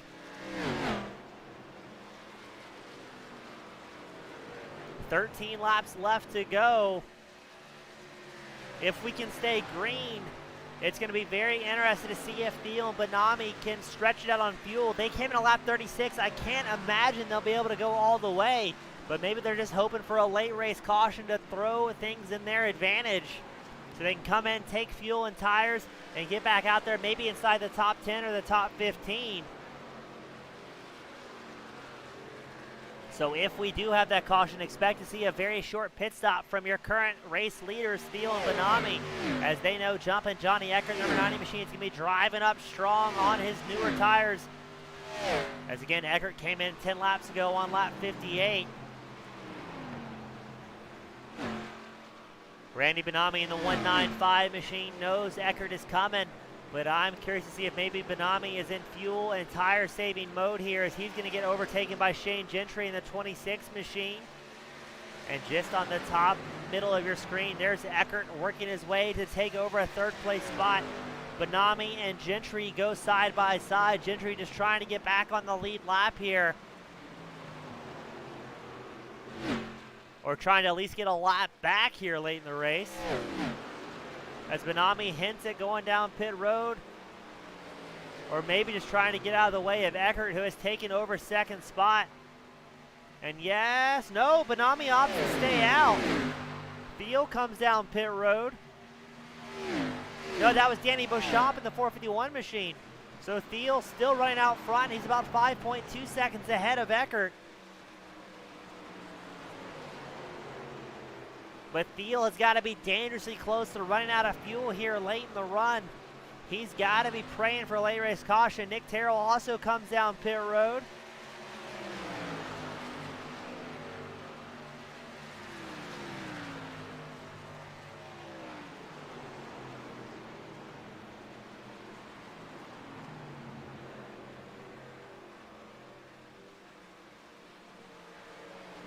So Eckert has at least one lap car between himself and Thiel, the race leader. But Thiel comes down pit road with 11 laps left to go. Eckert will take over the lead.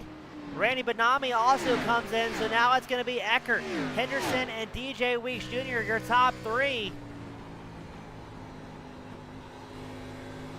As Thiel stretched out as long as he could on fuel. But now Eckert will be the first driver with the luxury and the privilege of having to dice through traffic here. This is where things get extremely nerve-wracking for your race leader, as again, he's got to count on all the other drivers to not make mistakes as well as himself. 10 laps left to go. Eckert's almost got about a 5-second advantage over second place Elliott Henderson. His last time by, Eckert was about a quarter second faster than the pilot of the number 37 machine.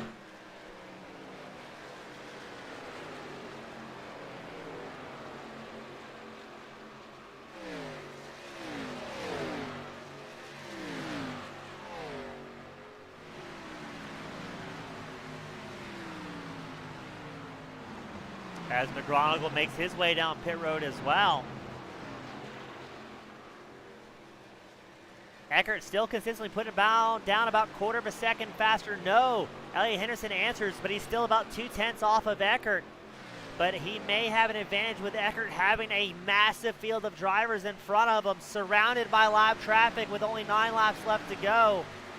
Now Eckert came in a lap 58, and Shane Gentry in that number 26 machine, he came in a lap 60, so both drivers on the same tire strategy. As Gentry just trying to keep closer to the lead lap. He's going to be praying for some cautions as well to get the lucky dog. But Eckert will make his way through, but he's going to lose about 1/10 to 2/10, having to make those maneuvers over Elliott Henderson, who's now about 4 seconds off the race leader.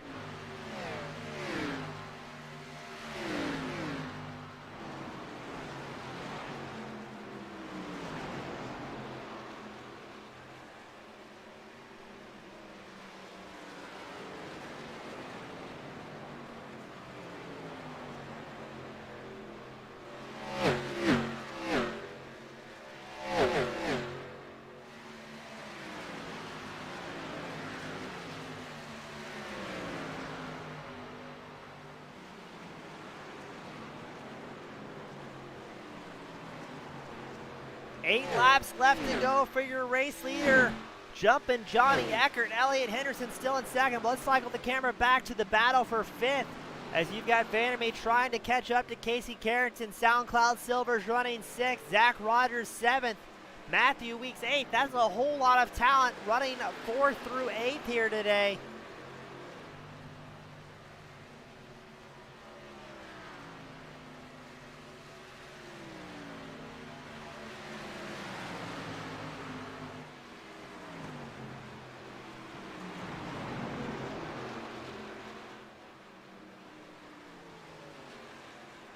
Vandermeer's still about 3/10 off of Casey Carrington, but he's got his teammate Silvers, both drivers with Cornerstone Motorsports, trying to work together to increase their points they're going to yield for the team, as Cornerstone still 3rd in points for the season.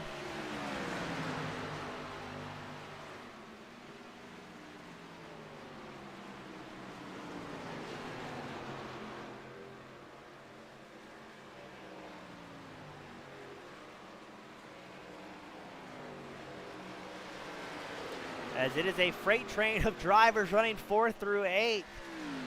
And all these guys have been consistent top 5, if not top 10 finishers throughout the duration. As the field getting a little bit more spread out here with 6 laps left to go. Who's going to be making some big moves and who's willing to gamble to get out of the draft first? Veskinen coming down pit road for a very late stop. He's going to be a little bit short with 6 laps left to go. Vandermeer making strides over Carrington, down less than 2/10 of a second for that 4th place spot. Look to see the number 7 and the 17. Vandermeer and Silvers work together.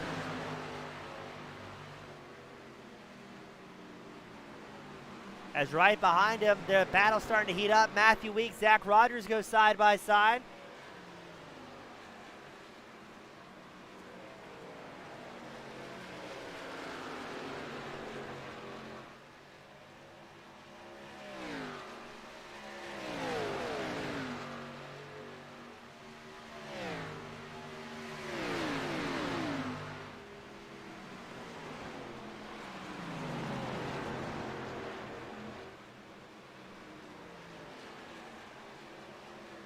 Let's see, is Vandermeer going to take a shot at the number 9 machine to try and pick up 4th? He's right on the rear bumper.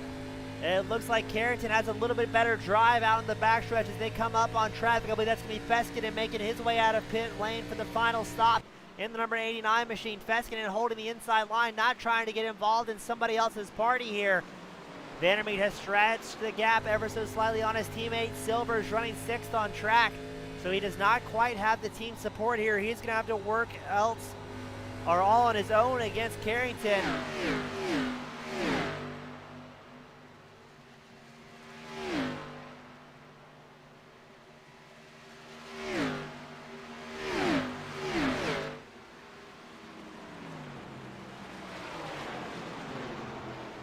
And look at this, running nose to tail, 4 laps left to go. This is the battle for 4th on screen right now. It's Carrington and Vandermeer putting on a show.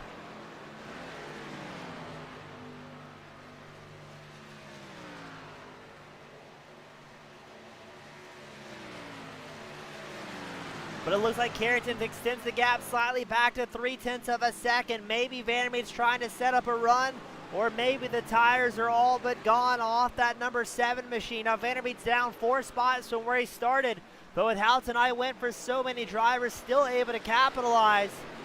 As we've got 3 laps left to go as your race leader Johnny Eckert crosses the line.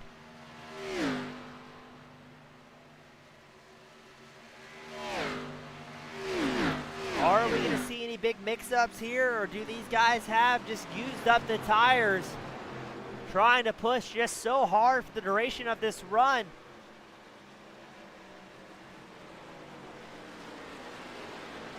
Are we going to finish without a green-white checker attempt? These are the questions we are asking here today,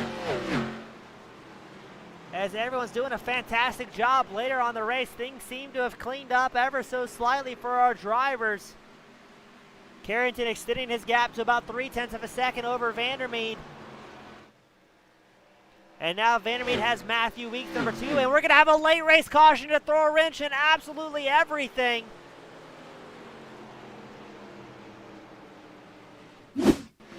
We're watching Careless Steele in the 01 machine. Does he just send it loose on his own? Oh! Absolutely sends it around just ahead of your race leader, Johnny Eckert. Gets it pointing the right back direction, and no! An innocent bystander is absolutely cleaned out. That was the 37 of, I believe, Henderson, excuse me, who was already having a terrible night. Let's watch that one once more, because that was almost collecting your race leader, jumping Johnny Eckert. Thiel just gets rear end wiggly, and look, Eckert has the scare of his life getting through the traffic, and then poor Henderson with nowhere to go gets collected by Thiel, who thought he had rejoined but lights up the rear tires, and the front end explodes off the 37.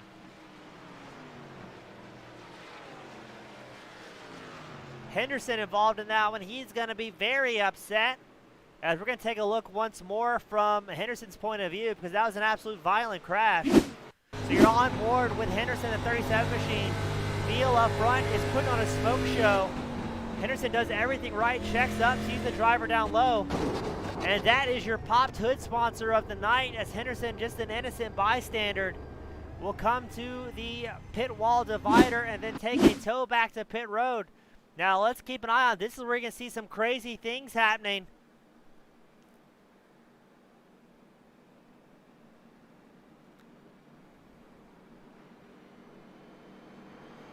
So let's see, Weeks, Dennis Weeks, Matthew Weeks, Zach Rogers, Robert Hill, Adam Tepe, Andrew Neri come down pit road for what could be the maddest restart we've had of the season.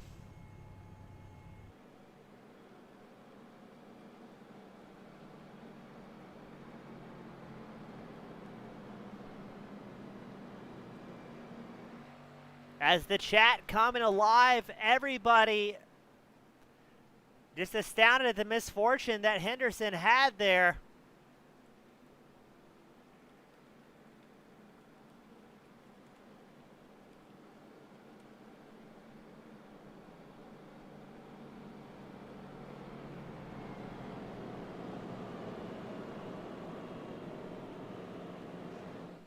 As again, I believe we have 3 green-white checker attempts here today for the Indy race, the Brickyard 200. Yes, 3 green-white checker attempts. As my oh my, if you could be a fly on the wall for that driver radio, I am sure that is going to be a spectacular one.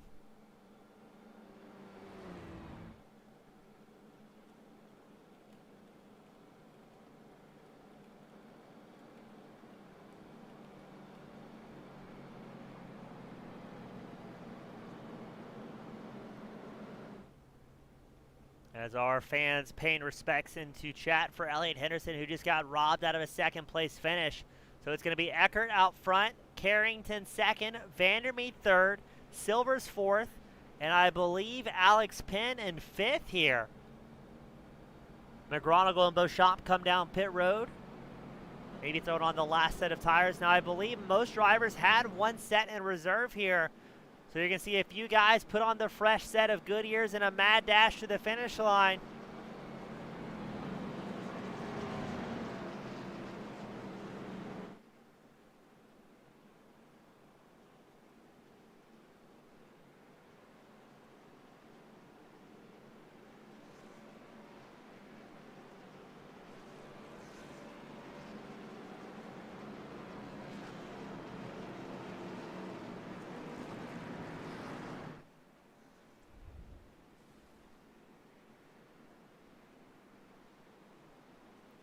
This is about to be all sorts of out of control.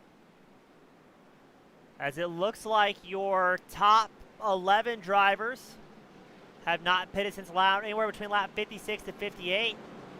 But if you go a little bit further back in the field, from about 17th place back, you've got a lot of very fast, very talented drivers that took 4 fresh tires that may be in position to cut through the field here.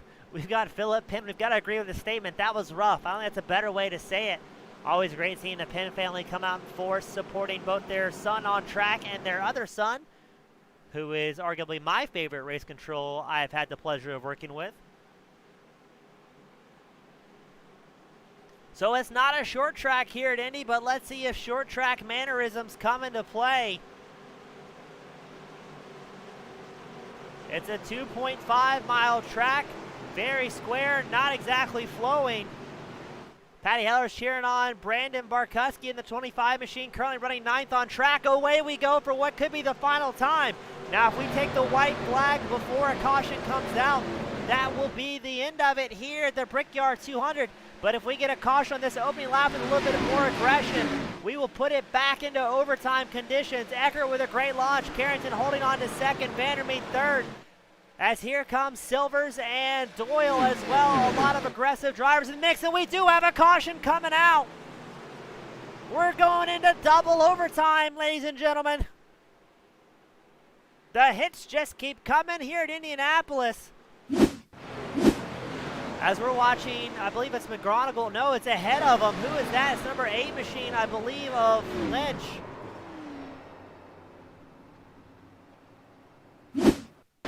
You're watching John Lynch, number 8 machine, gets pitched sideways. And then McGronigle, just innocent victim there. Let's try and get a little bit better angle. I think Beauchamp may have gotten tagged in that. We'll slow it down just slightly to see what happens to cause Lynch. Does he get run over? Or does he come down? That's a tough one to call here, ladies and gentlemen. We're watching the number 18 machine to see if maybe he dives it in deep. Yeah, it looks like he kind of ran over Lynch there. So Lynch gets punted. McGronigle with nowhere to go. The number 94 machine, yes. Let's see what happens to Beauchamp in the 451. He gets tagged in the back right corner panel, does he? What happened to Beauchamp? Everybody crashing. So it showed Beauchamp is involved in an incident. Not quite sure what it is. And Beauchamp pulls over and takes a tow back to pit road. Maybe deciding to go to bed at a reasonable time. So now, ladies and gentlemen, we're in double overtime conditions. What that means is the same scenario. If they can take a white flag, we will finish this race under green. But if we have another caution that immediately comes out before the white flag is thrown, we're going to go into triple overtime. And that's more dangerous than triple dog daring. We've been on track for an hour and 37 minutes. We are not going to reach the time limit of 2 hours here today in Indianapolis, so that's an improvement from early on in the season. As now it'll be Eckert, Carrington, Vandermeet, Silvers, and Doyle, your top 5 for our second attempt of a green-white checker attempt. Danny Beauchamp saying he pulled over, he had enough. Couldn't be bothered 2 laps down. So tough to see the road race phenomenon. He had to come in early and decide just to watch from the holler.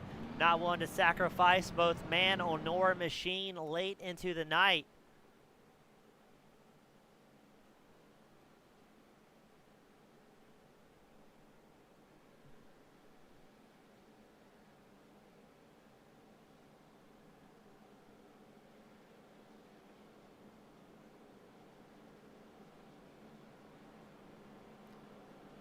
Gonna be interesting here. So we have lost the vote. It was less than 2 that were gonna hit the pit divider, as we had a whole lot of voters there. Davis Warren saying, somebody tell Carrington to give Eckert the beef.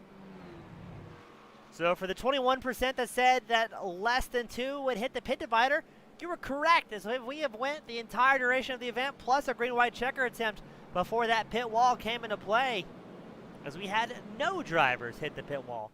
That being said, we've had plenty of drivers crash into each other, other static objects such as walls, parked machines, and I believe one unfortunate driver may have had even hit a spectator's camper with some of the excursions we've seen here today. Now, it looks like none of the drivers that came in late on lap 79 have moved up too far. Zach Rogers, he pitted lap 79. He's up to 14th. But he did not really have any opportunity to stretch his legs in new tires. So let's see in the final laps, are those front bumpers going to come into play here at the Brickyard 200?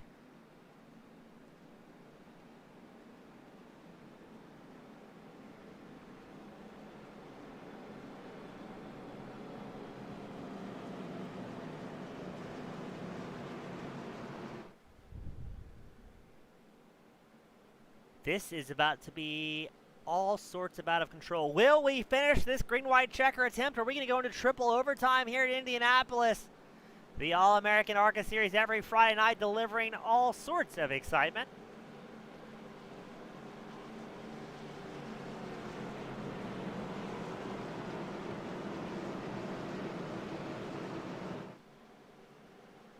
Now, next week, we'll be going to Sonoma for our first road course of the season, so that's going to be all sorts of exciting.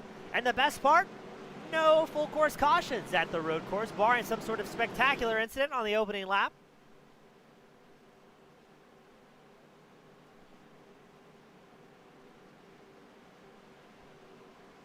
Let us know, spectators at home, are we going to see some over-aggressive driving here? Were our top 5 going to be content where they finish? If I was a guessing man, and I am, I think you're going to see something magical happen, and somebody's going to be leaving with a wadded-up race car and possibly a first-time winner, as Eckert's going to try and prove me wrong, running up front side by side with Carrington. The pace car comes in. The field stacks up, and here we go. That could be the final time, our second green-white checker attempt. Eckert gets another spectacular launch, Carrington in tow. Vandermeer and Silver's going side by side, the two teammates. As they come flying around the backstretch, we've got one driver off track, on track, back off track again. That's going to be Craig Martin towards the back of the field. No caution yet as Craig Martin shows us crashing. Will the caution fly here and put us into triple overtime? Or is Eckert and Carrington going to be able to come back and maybe bring home a finish for the second green-white checker attempt? We had another crash towards the back, still no caution. Here comes Eckert, about to make his way through turn 4. The white flag will fly for Eckert, as he's got about a half-second advantage over Carrington. Vandermeer fending off all sorts of drivers, running in third with his teammate Silvers helping him out. The white flag flies, so now we will finish the race here as they're going 3 and 4 wide towards the middle of the pack. That is the battle for about 10th place back. Absolute madness. Let's pan the camera back to Vandermeer. He's trying to fend off Silvers, Doyle, Penn, White, Barkuski, Hall, all in the mix here today. Oh, hold on to it, boys. You've only got a half track left to go. And no, they're going to bin it towards the back. That's McAllister and Scroggins involved. But no caution under these green-white checker conditions. We're going to keep it rolling as Eckert is going to pick up another win here at Indianapolis, barring any sort of issue.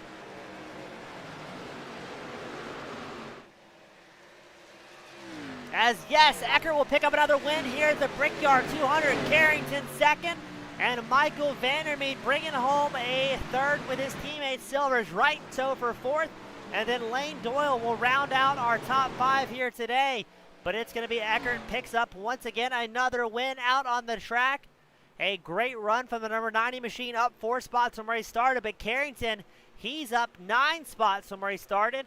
Our hard charger of the night will be John Simpson Jr. in the number 65 machine. He finishes 10th, up 23 spots here today. Eckert, Carrington, and Vandermeet will make their way down to victory lane after a fantastic battle throughout the night. As we're going to get these drivers up into the waiting room for their victory speeches.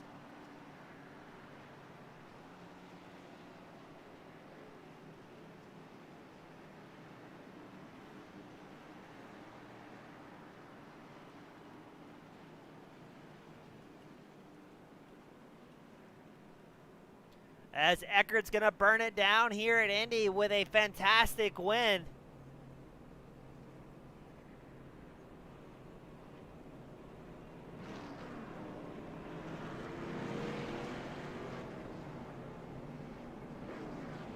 Eckert hops up in the waiting room while he does his burnouts, as we're going to wait on Vandermeet and Carrington to make their way up into victory lane.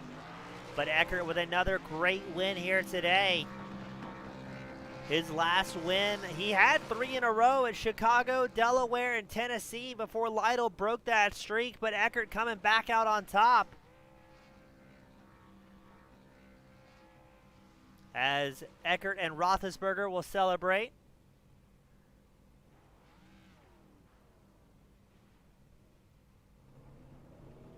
A great run from all of our drivers here today.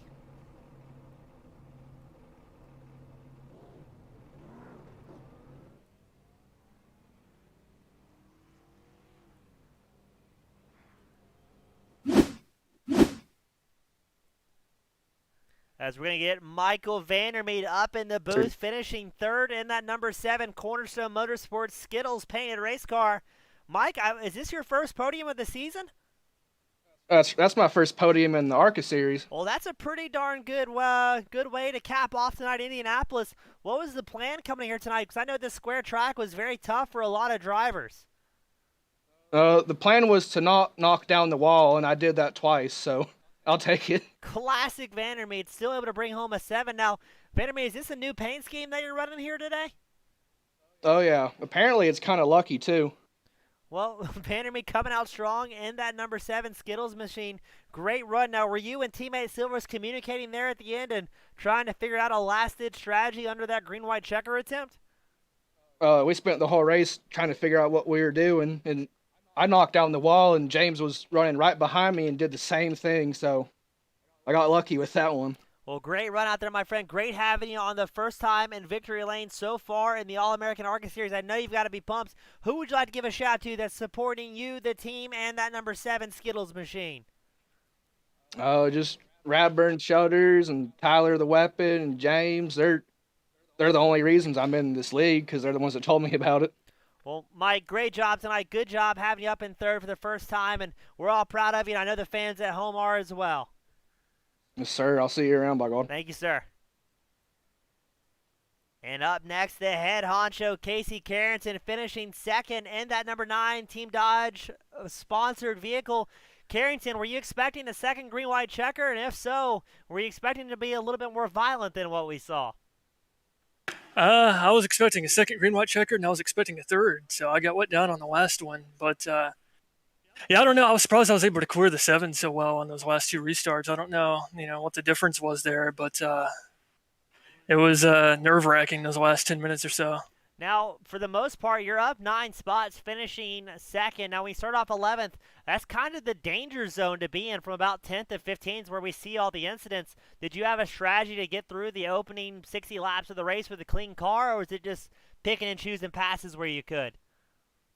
I was just running my race. I didn't expect to do well here at all. I raced here in another week in this car at this track a few months ago and just did not do well. So I don't know. I skipped Sunday practice this week, so maybe that helped me out a bit with something. But I'm surprised. I mean, I would have been happy with a top 10, much less a top 5, and finish second. I mean, I know there was a couple wrecks there. Elliott got taken out and all, but I mean, I'm thrilled. This might as well be a win. Well, great job as always, Carrington. Great time having you up in the booth. We need to make it happen more often, my friend. But spectacular job out of the number 9 machine here today. Who would you like to give thanks or give a shout out to that's cheering you and the guys on this season?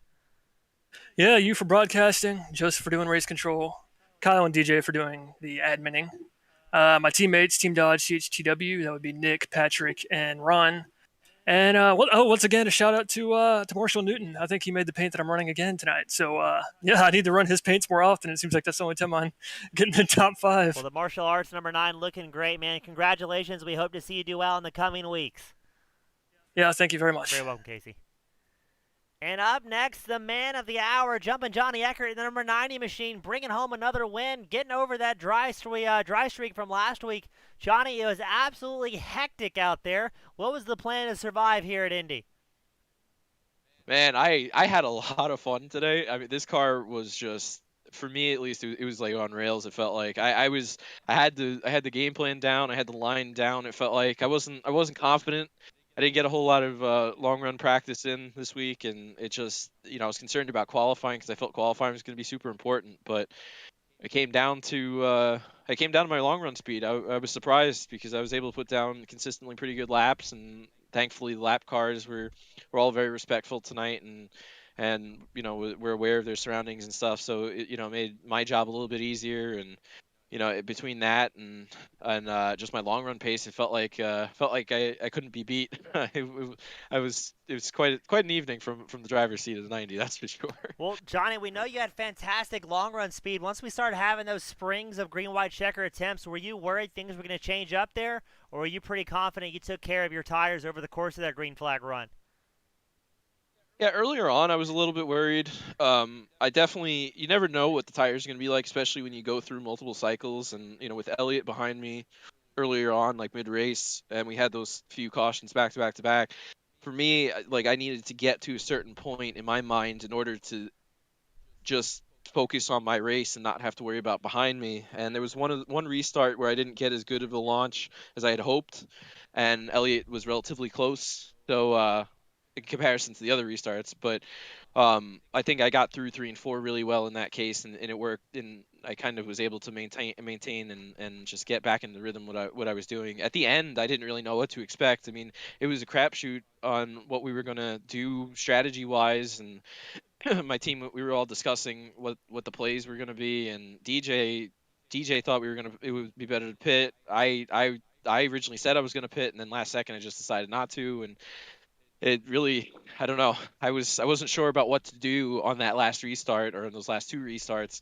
Getting through 1 and 2 was vitally important. Casey held on pretty well, but once I got onto the backstretch, felt like I could once again maintain my pace and get back into a rhythm. So yeah, I was really afraid if 5, 6 cars stayed out and everybody else pitted, this could have been a totally different story. So yeah. It's quite an eventful end. It was racking my brain, that's for sure. Now, Johnny, I know that these races are sometimes a race of attrition, and they're long format races.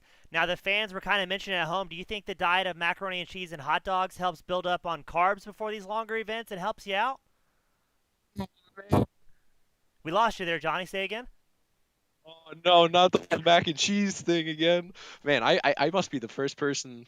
I feel like I'm one of the few people on the planet that doesn't like mac and cheese. So that's the trick I don't know, maybe is, it helps. Is no mac and cheese. I guess so. I mean, I like hot dogs, so it's good, and I'm sure this will get clipped, and I'll be hearing it for the rest of my life because of that whole hot dog conversation too the last few weeks. But yeah, the mac and cheese might be it. It might be that. It might be mac and cheese might be bad luck. Well, Johnny, before we let you sign off and celebrate with the rest of the guys, who would you like to give a shout out to? Friends, family, sponsors, Oscar Mayer, the floor is all yours. A good one. That's a really good one. Thank you. But yeah, thank you for all you do on the broadcast. It's always a pleasure, and it's always fun to be in here with you. So I'm glad I was able to bring home another dub and to talk to you again after the race. But yeah, I want to thank the admins of the league for everything they do. They were trying to make the racing good and green, and it's a lot of work.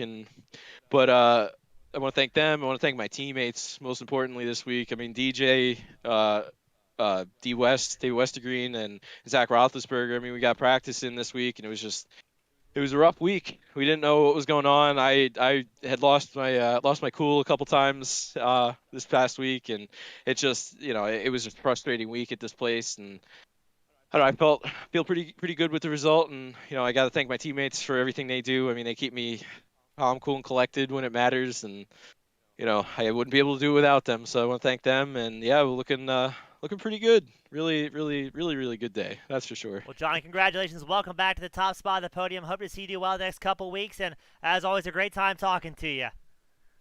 Thanks so much. Have a good one. You as well, my friend. And that, ladies and gentlemen, is going to do it here at the All-American ARCA Series, where you find all the action on a Friday night here for the Brickyard 200. We had cautions, we had crashes, and we had Johnny Eckert back in the top spot with Carrington finishing second and Vandermeet finishing third. We'll see you same time, same place next week. You guys have a great night. Thank you, everybody.